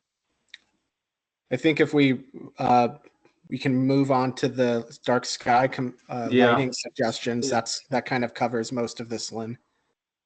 Oh, okay. Yeah, Great. I think so. Yeah. Okay, great. Thank you. Yeah, I think thanks, Clifton, for weighing in on the lighting. I have it open in front of me now, so yep. All right. So we need to make a correction to your regs. It was brought to my attention by the zoning enforcement officer when I reached out to her about any issues that she has with the sign regs. And she identified something that we should correct. I've gone through our records and I can't find us making a decision to change this value. But wall signs, the ratio for wall signs in commercial industrial zones, as we currently have it in the regulations, says that you could have a fixed amount limited to 1.5 square feet per lineal feet. That's the ratio, a 1.5 square foot per linear foot. I went to your prior version of the regulations and it says 0.5. I checked our record amendments. We don't have a record as officially deciding to change that to 1.5. So I recommend here, highlighted in yellow, that we revert back to what you have in your prior regulations, as we did not make a decision to increase that. That seems fair. It makes sense to me. Be Yeah. consistent. Agree. Okay. And hopefully it hasn't been an issue in the interim, but we should fix it. Okay. Okay. Anything else? Any questions you have about the proposed or the recommended sign regulations, or any issues that you feel remain unaddressed by the changes?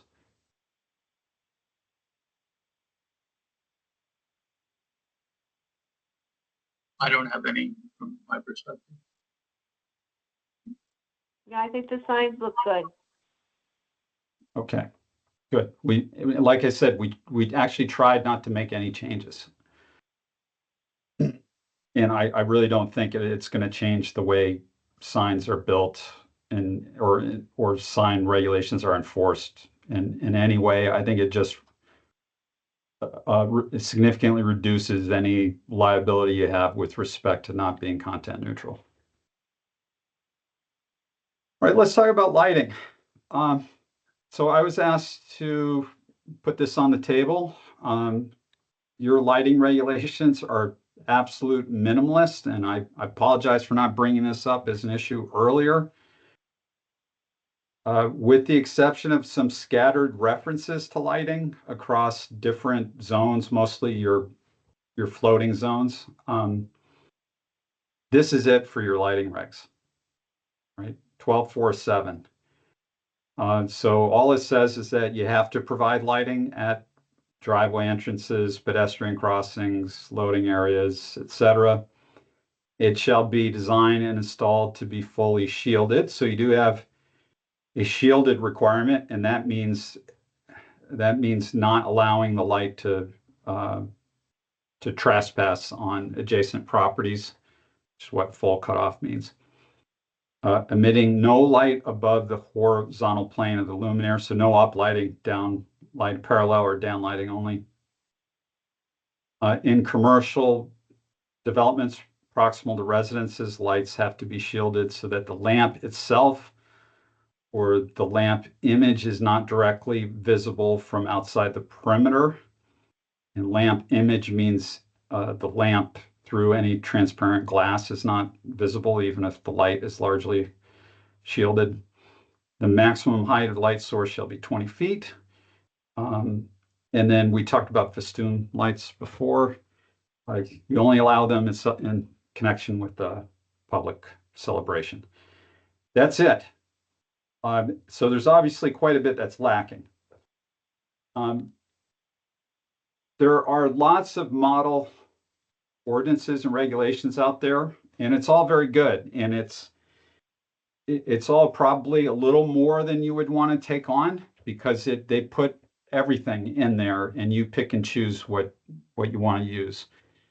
So there are a few different references or sources I was able to reference. We have an organization in Connecticut called Lights Out Connecticut. And I see from Rick, festoon lights are all over town. All right, well, let's put that towards the end. They have a model outdoor lighting regulations for Connecticut. It's a very good resource. I pulled a lot from it. It was developed in coordination with the Audubon Society. We also have a guide from International Dark Sky, a couple of different guides and model ordinances from them, including developed jointly with the Illuminating Engineering Society. So we've got some incredibly good references and standards to draw from, and I think it would be very helpful to us. So I'll go through that, try to go through that expeditiously. First, the 5 most important principles according to Dark Sky and the Illuminating Society are that the lights only need to be useful, right? You only use light if it's needed. So you don't use it for excessive decorative purposes. You use it for a need. You target it, so you shine it where it's needed. You keep it low level so that they shouldn't be brighter than necessary. You keep the luminosity down to what is needed. You control it. You use it when it's needed, meaning it's set on automatic timers and photo sensors that turn it off when not needed. And you keep it warm colored, more yellow, less blue. So that's the guidance, and everything is more or less built around that. And this is a successful example. I was just noticing the lighting at my daughter's rugby game last night, that the fixtures look exactly like this, and they look a lot different from my high school football field, which had the big round fixtures that kind of pointed down, but really the light scattered in all directions. This is a successful example. You can see the sky is dark, and that's the objective. The light is where it's needed. The sky is dark, and that's because these are very well designed lights, and they are the proper fixtures. They're fully shielded and cut off, and they point down only. And that is one example of what we want to achieve. And there are a lot of luminaire, which isn't to say you're limited to one or two types of fixtures. You can get full cut off, fully shielded fixtures in just about any type of light. And here's an example, from wall lights to pendant lights to ceiling lights to gooseneck lights, freestanding lights, landscape fixtures. These fixtures are all readily available, and more so than 10 or 20 years ago, for any design. So designs aren't really limited by this requirement. You can still have very nice fixtures in a wide catalog of fixtures. And I would probably say, looking at a lighting catalog, at least half the fixtures are now fully shielded and pointing down. All right. Now, the question for all of you and for us as we consider drafting a regulation that goes beyond the 3 lines of your existing regulation is, what do you want to be subject to this regulation? Everything, all uses and development types, commercial, industrial, residential, institutional, mixed use, all zones, or just some of your zones, all permit types, zoning permit, site plan application, special use permit, all uses or areas on a site, the buildings themselves, landscaping, pedestrian areas, parking lots, outdoor recreation. And with that being said, I'll open up to you. Is it all? Is it everything? Everything should comply? Or are there particular applications or zones or uses you're concerned about?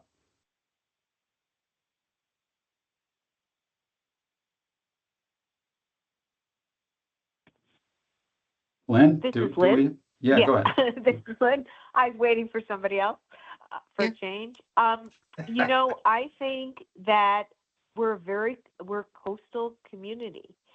And I think this is a very important aspect to kind of maintaining the environment in this community. And I think it should be applicable to everything on the slide.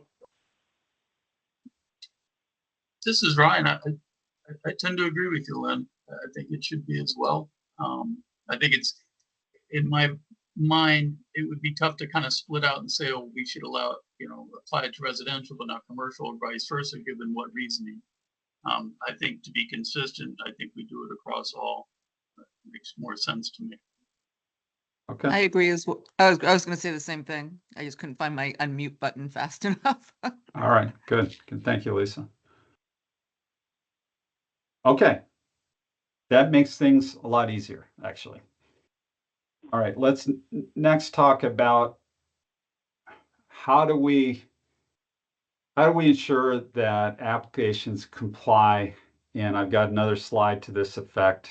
So we have an opportunity through a zoning permit to require some sort of information to be provided to ensure compliance. It's a lot easier to do through a site plan and your special use permits, where you can request a lot more information. A lot more is typically provided. So we need to think about what's the reasonable amount of information to be provided to ensure compliance for these different permit and plan requirements. So we need to give that some thought. And the type of information, and there are different levels of this. And the lowest level would just be a description. Provide us a list of all the lighting fixture, outdoor lighting fixtures that are going to be used, and pull the image or whatever from the catalog, pull some basic spec and image from the catalog, show us, and let us know what the kind of lamps are used, what the color temperature is, what the lumen output is. And all that information is readily available, and just about any catalog is listed. So that's not hard information to get. So it's just a matter of scanning, copying your catalog fixtures and attaching that to a zoning permit or whatever application. So that's the easiest information to comply with. Next would be also to provide photometric plans. So this is typically now moving away from just the catalog level information to specs, a spec sheet from the manufacturer for each lighting fixture. It'll show the display pattern of the lighting, how wide it goes, what direction. It'll typically show cross section, and also shows how vertically how the light distribution is, and some other information, including all the information that's in the catalog description. That'd be the next level. Now that would just be for all the fixtures. You just have a typical set of details for all the fixtures provided. The next up would be a project lighting plan. And that's where you, on your site plan, and if you have a site plan application, it's going to have the lighting on there. And you would require that information to be provided on a site plan. I see Clifton has his hand raised. Clifton, go ahead. I was just gonna jump in here because I spoke. Clifton, you just dropped out.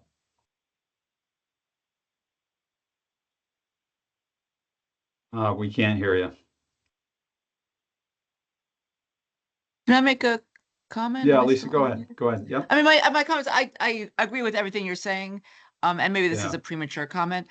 You know, we may be putting too big a burden on like a homeowner who's just building a house. Yeah. You know, Yeah, so that's a things good- like a photometric plan is hard.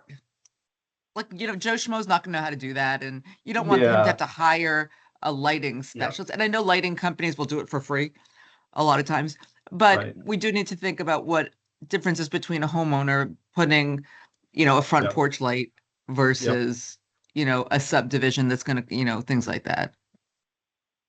And that's why we've got these different tiers, and we need to get that exactly that figured out, right? We don't want So to be like every onerous. different thing, every Yeah. different, like a special Yeah. use permit will require sort of like a site type 1 site plan, type 2 site Yeah. plan. You'd have a type 1 lighting plan. Is that where Right. you're sort of going? Yeah, I think that we want Kinda. to do exactly that. We want to tie some of these requirements to the significance of the project and the permit requirement. If you have a special permit requirement, presumably it's a bigger or more intense project, most of your commercial projects, that sort of thing. You already have to provide a ton of information. You already have an architect, an engineer likely. And so it's a lot easier to do, you know, it's still more work, but it's a lot easier to accomplish that, to provide a photometric plan, lighting plans in the course of that type of application, than it would be if you're just trying to pull a zoning permit to build a house. In which case, maybe on the zoning permit, there's a checkbox that says all lighting fixtures are compliant with the, you know, section whatever of the zoning regulations. Yeah, And perfect. you may or may not require just your catalog cuts from that to demonstrate compliance. Okay, thank you. Yeah, and that's exactly where we're going with this, is we want to make this reasonable and enforceable, and not set up something that's so unrealistic that you constantly have to waive the requirement and then it falls apart. Sounds like you guys got where I was going with it. Sorry, my computer crashed. Yeah. Yeah. Okay, And I Clifton, anything else to I add to that? completely- No, I think you know, the commission will should appreciate, because over the past couple years, at least as long as I've been around, we've talked about lighting with every single project and not really had an appropriate mechanism to regulate this beyond just you know, talking about it being downlit, you know, hitting those 3 check boxes. So I think if we put something together that's, you know, across the board addressing those comments, hopefully it can we at least have more teeth in the regulations to regulate some of these lighting elements. Okay.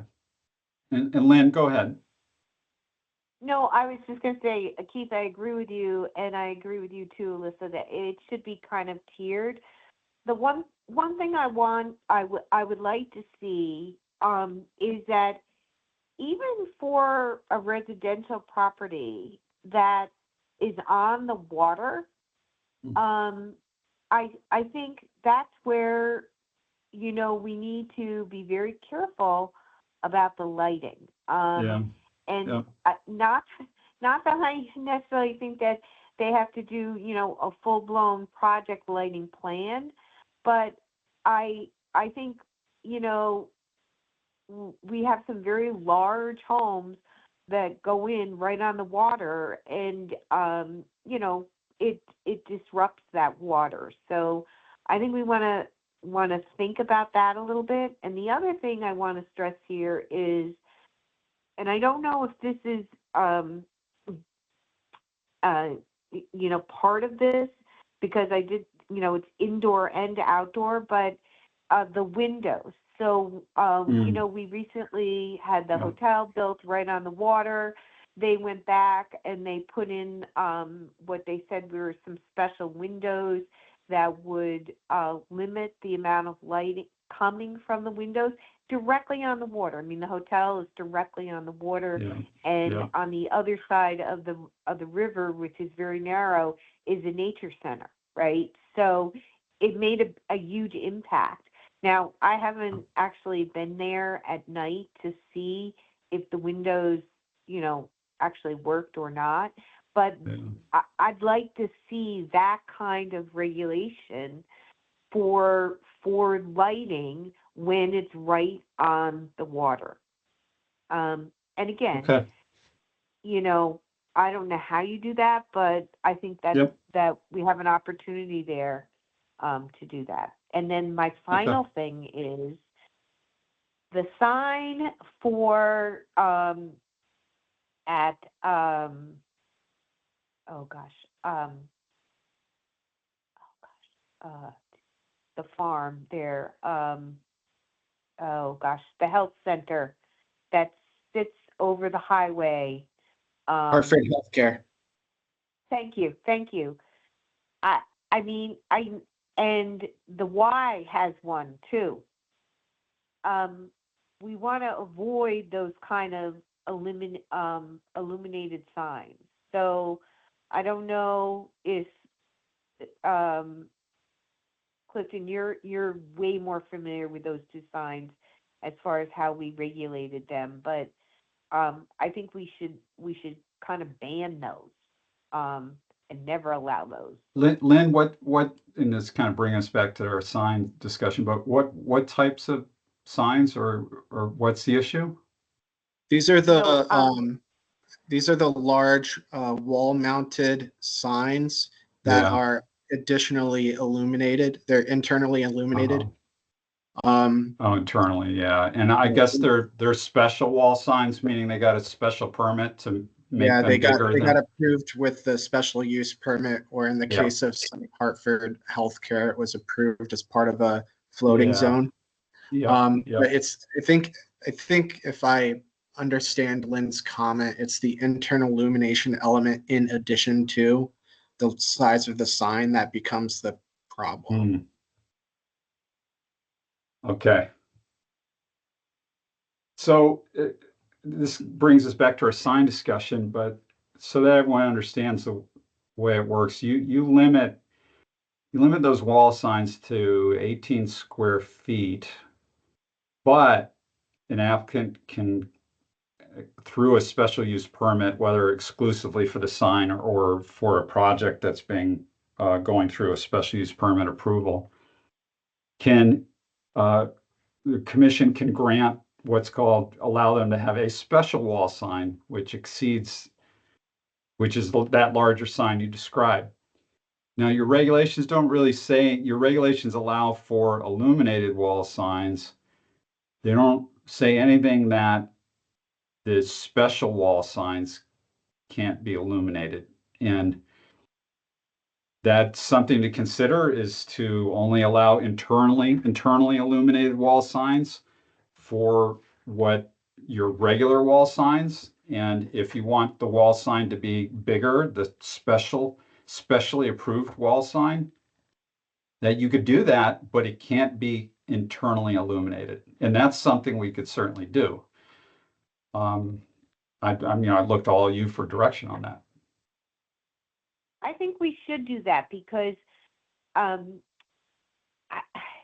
it gets to the point in that as commissioners change and the experience of the commissioners change, when we have these kind of developments come through, it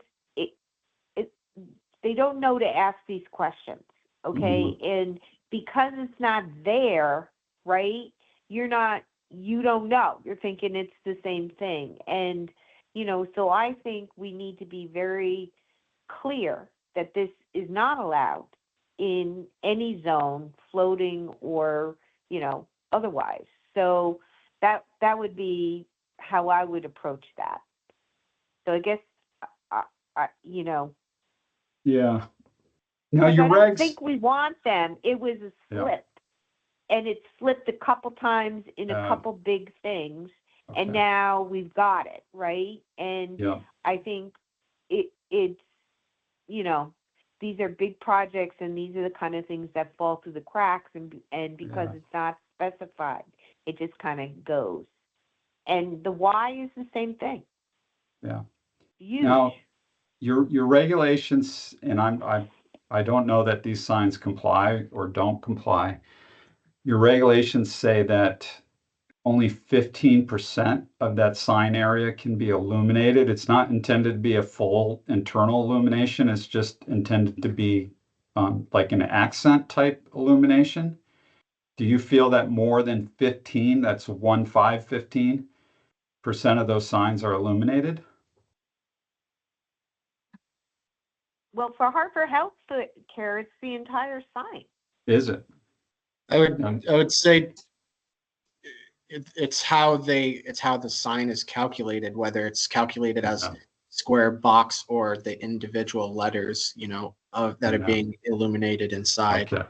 So it's clever metrics, but I mean, Gotcha. it is easy to get around. All right, so we might want to tighten that up a little too. Okay. Yeah. All right, I got it. So we'll take a look at that. Okay. And Okay, and then the window thing.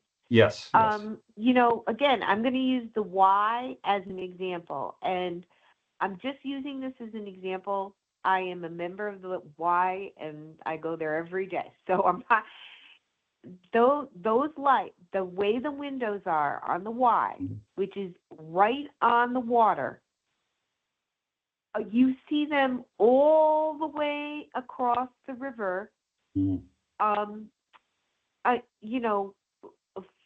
Across BB Cove, you're still seeing the Y light. So that's an example of why I feel it's very, very important that we do something about the windows. You can see out all you want, but do you need to be able to see the light, coming from the internal of the building? So if I don't know where we would put this in our night sky compliance or, how that would work, but I do think it's very, very important. And it is an extra expense.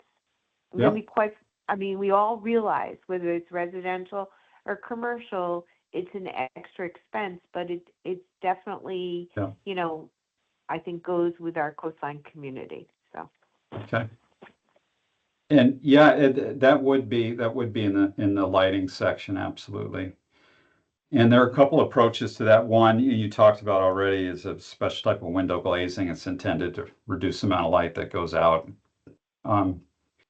The other way is also you can require that lights be on timers so that no light is unintentionally left on. So, you can't ensure that once constructed per that requirement, they stay that way, but it's just another mechanism. All right, let's keep going. So we need to consider exempting certain types of signs or lights, from this requirement. And these recommendations come from the model dark sky ordinance. So obviously any public safety lighting anything for a special event, fair, carnival. Luminaires that emit less than 850 lumens. I think it's like a 60-watt equivalent. So right there, a lot of your residential outdoor lighting, provided it's less than 60 watts, just wouldn't be subject. So you can put whatever fixture you want on your porch as long as it's not more than 60 watts or 850 lumens. Flagpole lighting, and providing it's within a certain temperature range and isn't visible off the property, with the exception of the flag itself. And temporary lighting as well, which you allow for temporary festoon lighting. And so that's that. Any questions on potential exempt uses?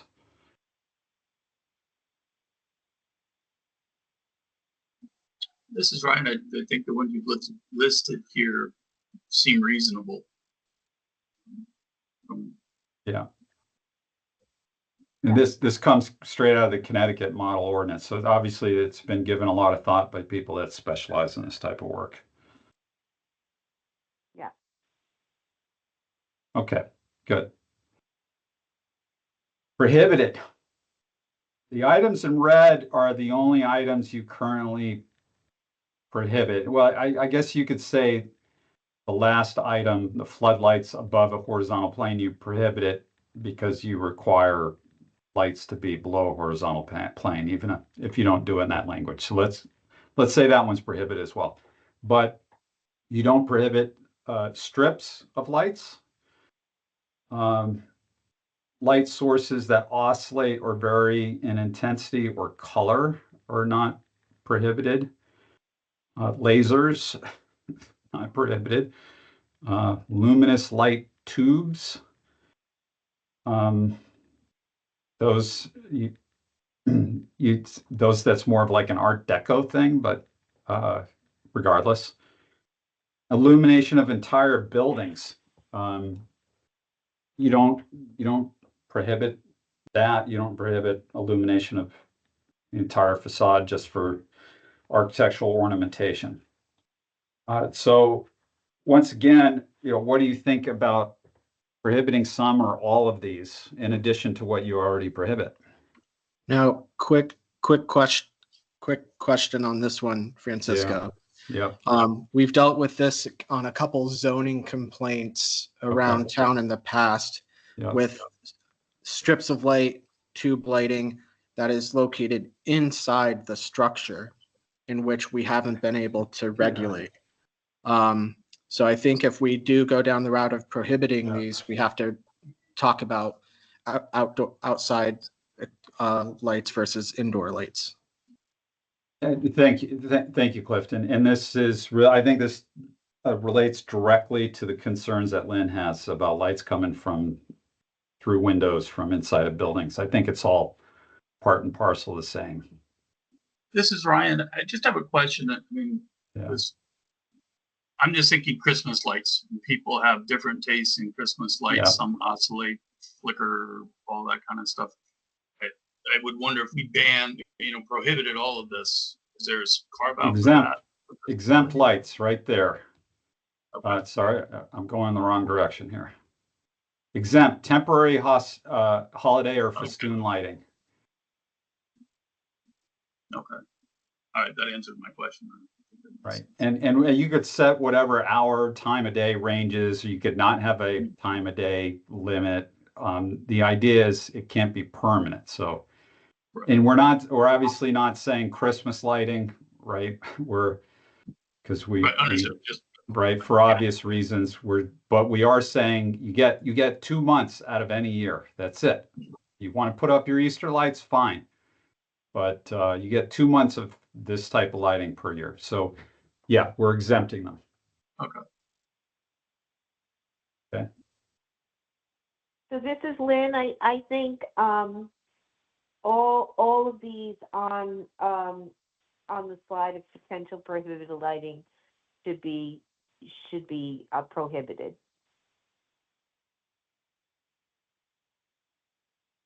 Okay. And The rest of you agree? So we're talking about adding to what you already have. And like I said, that last bullet point should be read because you already prohibit it. Yeah, I'm in agreement with Lynn. I don't see, looking, outlining to highlight a structure. I don't see the need for that. Strobing lights, I don't think we need lasers, of course not. Luminous tube lights, is that like the old neon signs kind of thing? Is that what you're thinking? Yeah, neon or long or series of fluorescent tubes sometimes, or neon tubes. Yeah. I don't see that an entire building needs its facade illuminated. I'd actually be okay with it. Okay.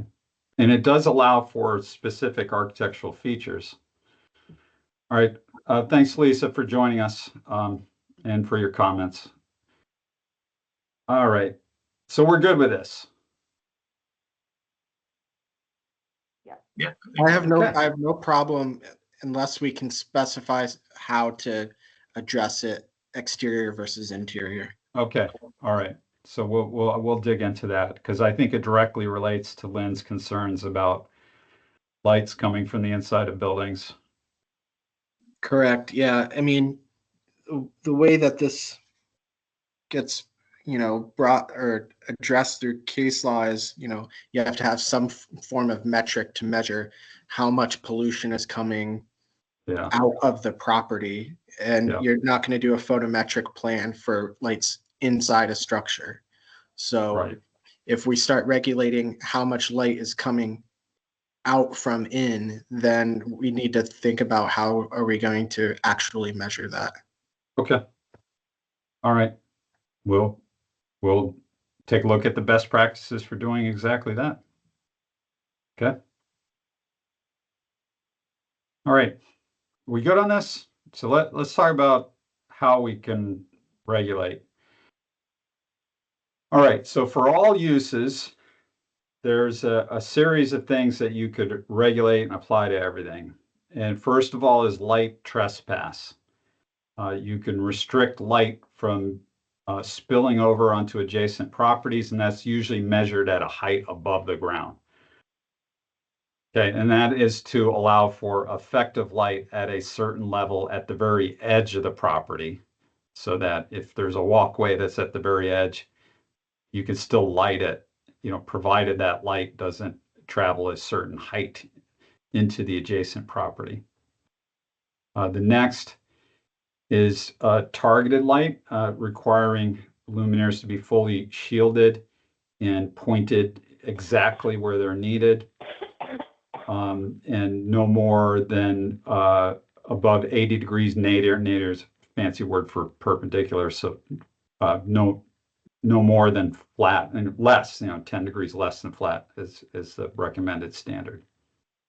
Okay, so you can have a tiny amount of spillover, 5%, because it's very difficult to be absolute with this. But otherwise, it all has to go down and not even flat, 10 degrees less than flat. The next is illumination level, right? That's just the total lumens based upon the number of bulbs, the bulb type, and the rating of the bulb. Okay, does that all make sense? Yeah, can I just ask a question? Sure. So for light posts, like in parking lots, Yep. our regs say no more than 20 feet. Yes. And Yeah. my assumption here is the light trespass for that type of lighting, is that somehow regulated by the height of the pole? It's related to, but not necessarily regulated by, but it's very much a function of. So this just says Okay. It doesn't matter where you put your fixture or how the fixture is oriented or what type of fixture you use, as long as it complies with these other standards and there's no more than, it's not that light as it's entering an adjacent property isn't detectable at a height of higher than 5 feet, then Okay. it's okay. So if we were to change the 20 feet to, which seems tall to me, Yeah. to a lower height, does that make it easier to kind of comply? Yes and no, because the lower the light is, the more of them you have to have to cover the same amount of ground, or you have to switch to luminaires that are more broadcast type. So it's harder to control because now you're trying to spread the light to make up for the fact that they're lower. And so it presents other kinds of challenges. Okay. Okay, thank you. Okay, sure. All right, I've got a lot more of this. So let's get through it. Lighting control, basically you can require these things to be on photosensors, timers, motion activated. And basically that they're just not on all the time is what that's about. Color temperature, that they're not too blue or white.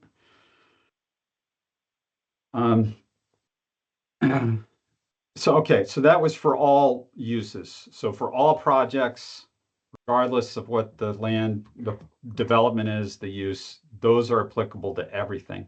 The next set of standards are for commercial projects or commercial zones. And here we get into, Lynn, your interests or concerns about large expanses of internally illuminated windows or wall openings. And here is a set of controls on that. So this is this is driven by how many windows do you have relative to the walls. So if you have your windows are fairly small or you have a small number, we're not too concerned with it.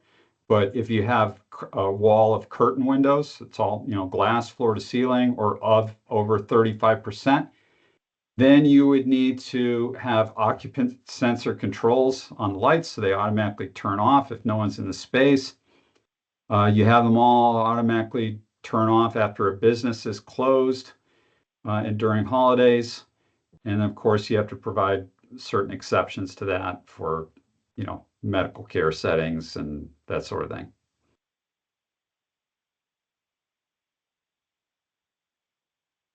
Okay, but Yeah. we would add to this the windows. Well, this is glazing on the windows. This is for windows. Oh, Yeah, this is. Yeah, go ahead. I'm talking about the type of windows, so that the type of windows. Yeah, so I need glazed. Yeah. That sort of guidance was not in the Connecticut model zoning regs, light standards. So I need to dig into that. But these are the standards that are recommended for Connecticut based upon the model sign regulations, is what I'm presenting to you. So we could certainly build upon that. I need to take a look at, and like I mentioned, I've got a handful of different guidance manuals and model zoning ordinances I can pull from. So it's something that we can add to this. Okay. And my other question is for exceptions, instructional shops and laboratory classrooms. Why would that be an exception? Your guess is as good as mine. Presumably because maybe they operate outside of past 11 p.m. at times. It was in there. Yeah, I would opt to get rid of it. I mean, that makes, Okay. All right. And anything else on this? Let's keep going. So this tying back to our discussion about signs, regulate the illumination of signs in commercial zones so that all new or replacement signs shall use light fixtures positioned above the sign and pointed downwards and not uplighting. And this also uplighting of signs and internally illuminated exterior signs are prohibited according to the model light regulations. So this just takes internally illuminated right off the board. Sign lighting requirements apply to both freestanding signs and building or wall signs, but not temporary signs. Okay. Parking lots. I like Yeah, this, go ahead. but I'd Go like to get rid of that. It does not apply to temporary signs. Why? Yeah, that's because, so we don't want to, once again, this is the language right out of the model zoning regulations. So we're not going to use it word for word. We're going to, if we use any of this, we're going to make it work for you, and we're going to have to rework all of it to align with your regs. I think what this is intended for is like temporary signs where you need to light them for some functional purpose. And because it's temporary, you're going to need to be able to throw a cheap light on it. And it's right. And it's just temporary. It's 30 days or less. We don't want to confuse that with the temporary signs that we allow in people's lawns that we talked about earlier, not to be confused as the same. Okay. Exactly. And so Yeah. what it's just a caveat, but people could take it down for a day and then put it back up for 30 days. So, you know Yeah. how one of the slides you said, 30 days or in a 12-month period or Yeah, something for the like holiday that. lighting. Yep. Yeah. If right. we're going to keep that statement at all, we Yep. probably want to do something like that. Yep. Okay. Close those loopholes, tighten up those loopholes. Okay. Yeah. All right. So got it. We're going to have to rework all this really so that it aligns with your regulations. So we'll do that in the course of doing so. Parking lots, sidewalks, and other areas accessible to pedestrians and automobiles. Typical standards to achieve uniform and adequate intensity are allowed, and the average horizontal maintained illumination shall not be more than 3-foot candles, and that's a typical measure of light.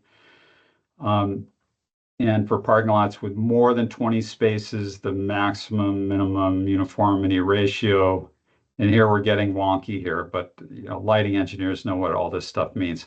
So just a certain range that you can't be super bright in other areas and super dark in other areas. It's got to be relatively uniform. And what that encourages is that you use more fixtures that are lower level of lighting, whether lower luminosity or going to your point earlier about taller fixtures or lower in height. And instead of very few super bright fixtures, which end up with a very off-balance lighting uniformity ratio. Okay. All right. This is Lynn. Yeah. I'm sorry Yep. I got cut off. I don't know Yeah, go ahead. Go ahead. if that was directed And to we me. only have 2 slides to go, so we're just to let you know. Okay. Yep. On this subject. Yeah. Anything else, Lynn? Nope. Okay. All right. Nope. Okay. Sports field lighting. And, I showed you the image earlier. That's certainly what we want to achieve. And that's exactly what these regulations would achieve, is to ensure that all the light goes down on the field and doesn't spill out. And I don't think there's really much here that needs to be reworked. It could be word for word put right in, because it allows exactly what you want and prevents what you don't want. Okay. Here's an important one for a coastal community: boat launch and dock lighting. All right. So one of the important aspects here is to keep the color temperature really low, very yellowy and not blue or white. And that is because when you're near the water, very white or bluish light, it can be very disruptive to turtles and other species, and they are less impacted by yellower light. So that is the importance of that. The bug rating is not about moths or insects. It is really, just a classification of lighting. So I don't want to get into the weeds on that, but it's just a certain type that, so UO is like the lowest level of glare and some other metrics. Nautical, dock surface lighting no higher than 48 inches above the surface. Unshielded lighting intended to serve as a dock pilot light shall be attached directly to a piling and contain inside red plastic or red glass cover. So if it's being used for directional as a pilot light, it needs to be a pilot light and not be something else. Is basically what that says. All right, any questions on that? And this is our last lighting slide. Those make sense to me. Okay. Yeah. All right. Is so we there got anything? go ahead. Should we say anything about number? So on a dock, surface lighting till the maximum. Is there? I mean, it seems to me that it makes a difference how many lights you have per foot of the dock, or square foot, or. So I think we should look into that a little bit. My only concern there would be maybe safety concerns with the dock lighting. I'm not sure if there's any kind of guidance on that. So as a reminder, these regulations would be in addition to all those other requirements that we started with for all lighting types. So that it doesn't replace them, and it doesn't say, docks are only subject to these. It would be going back to these. So you'd still have light trespass, targeted light requirements, illumination level standards, a lighting control. We've got some redundancy in the color temperatures. The color temperature is even more stringent for docks.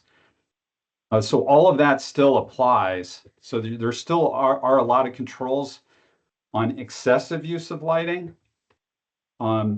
But I think it'd be really challenging to limit the number of fixtures because they're generally put on a dock for safety, as Ryan mentioned, for safety purposes.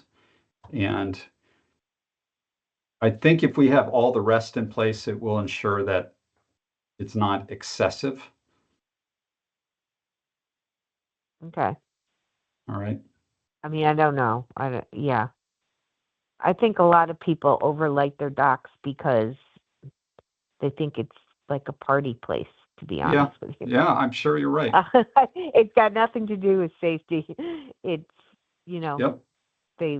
they want it to be a party place. So I just think we might want to look into, is there something there from a safety perspective that we can put in to ensure safety, but, not go the other way. And then when it says something, and this is just what I've learned from you, Francesco, when it says something like lowest level of light sufficient for intended purpose, is that specific enough?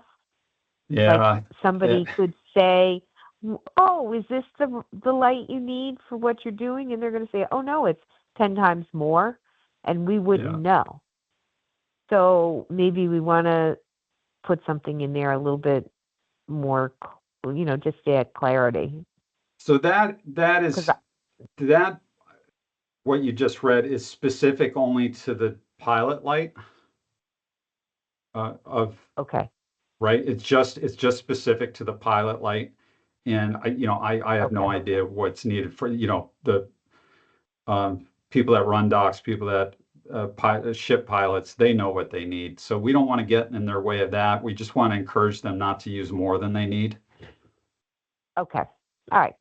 Great. All right. And the reality of it, that's really just a bulb that they could change out whenever they want. We're just trying to encourage a best practice. Okay. Thank you. Okay. All right. Anything else on lighting? Okay. So I'll come back to, we're going to talk about this again next month. But before we do that, we've got a very important night a week from tonight, and that is what will be our final workshop in-person public meeting. I've roughed out an agenda. Similar to our prior workshops, I think we always need to anticipate we'll have people that are unfamiliar with this process and the work that we've been doing. So we need to orient them. So we need to start out with the purpose of the project, the process that we've followed, where we're at with respect to the schedule, the engagement work that we've done to date, and tell them a little bit about the other workshops we've convened, the virtual presentations we've conducted, the survey that we hosted online. And then we've got a lot of ground to cover because it's been a while since we've gone to the public with any sort of presentation of our work. So we need to, within a 2-hour window, cover this agenda, including very briefly presenting our commercial and industrial zone recommendations, review our parking recommendations, talk about the buffer and screening recommendations. And, I'm going to keep, for the purposes of that presentation, I'm going to keep things on the higher level, talk about why we're considering amending, the purpose it is we're trying to achieve, provide some examples of how it's changing. And we're not going to get too far down into like the 15-foot buffer we discussed versus the 25, realizing that you continue to want to refine those. So I'm going to keep it at high level so people can understand the intent and the direction that we're going and what it is we're trying to achieve. And then if they have more questions, we can receive questions. And then we'll do the same for the sign as well. And I'll probably talk about the fact we're working on the lighting and the general direction we're going with the lighting as well. And then because it's advertised as a workshop and not just a presentation, we'll go to breakout sessions. So the presentation will be the first 45 minutes, no more than an hour.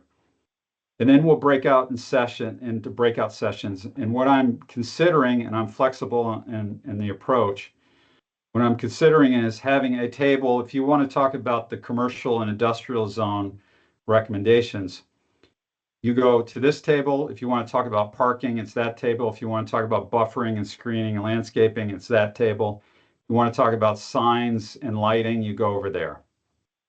And then at those tables, we talk about, do you have any questions about what was presented? What are your concerns surrounding this issue? What would you like to see the town do a better job of? If you were to change one thing, what would it be? And have that sort of discussion. We'll have the flip charts. We'll write down the key points on the flip charts as we've done before. We'll do that exercise maybe twice in a row. So you pick the top 2 topics you're interested in, maybe 3 times at most. And so you're not stuck with just talking about one thing. You could pick a couple of things that interest you. At the end of the evening, we report back, and that's our workshop. And that format works fairly well for us, but I'm flexible. And if you have ideas as to how we might conduct this differently, I'm very receptive to them. This is Ryan. Francisco, I think this makes sense. It's been a proven format. It's worked for us in the past. I don't see anything fundamental I would recommend changing with it.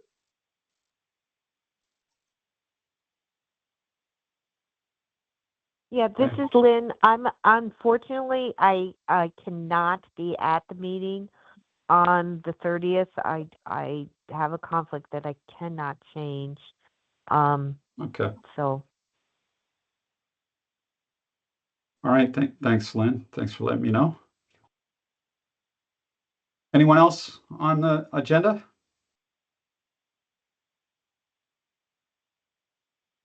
Okay, then we'll continue our work in preparing for that. Okay, so the next steps in recap is preparing for and conducting that workshop. We will draft the new lighting regulations. And we're going to start to dig into the last article of the regulations, Article 6, the procedures and administration So when we meet again in May, if I go to our next meeting date, we will in May discuss the outcome of the workshop. And any takeaways from that, anything we need to do differently given what we heard from the community. We'll review the draft lighting regulations that I prepare.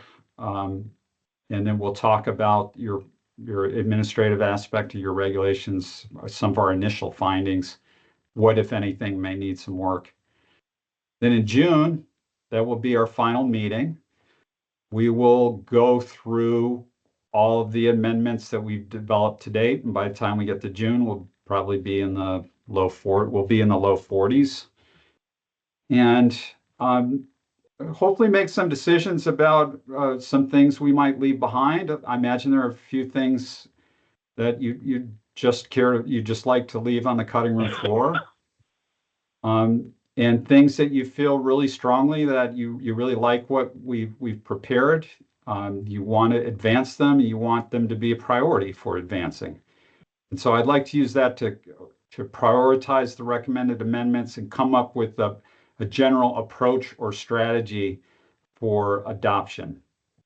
And that the timeline for that is entirely up to you. So we could talk about timeline where there's no sense of urgency about doing anything here. We want to do it right. We want to take the time we need to make sure it's all well considered and that the public has an opportunity to review everything. And so there's not a big hurry on it, but it is important we have that discussion, and that will be in June. And so our very next meeting is in 1 month on May 28th at 6 p.m. And that concludes our meeting for tonight. Anyone else, any comments before we adjourn? I'll hand it back over to Ryan to close the meeting.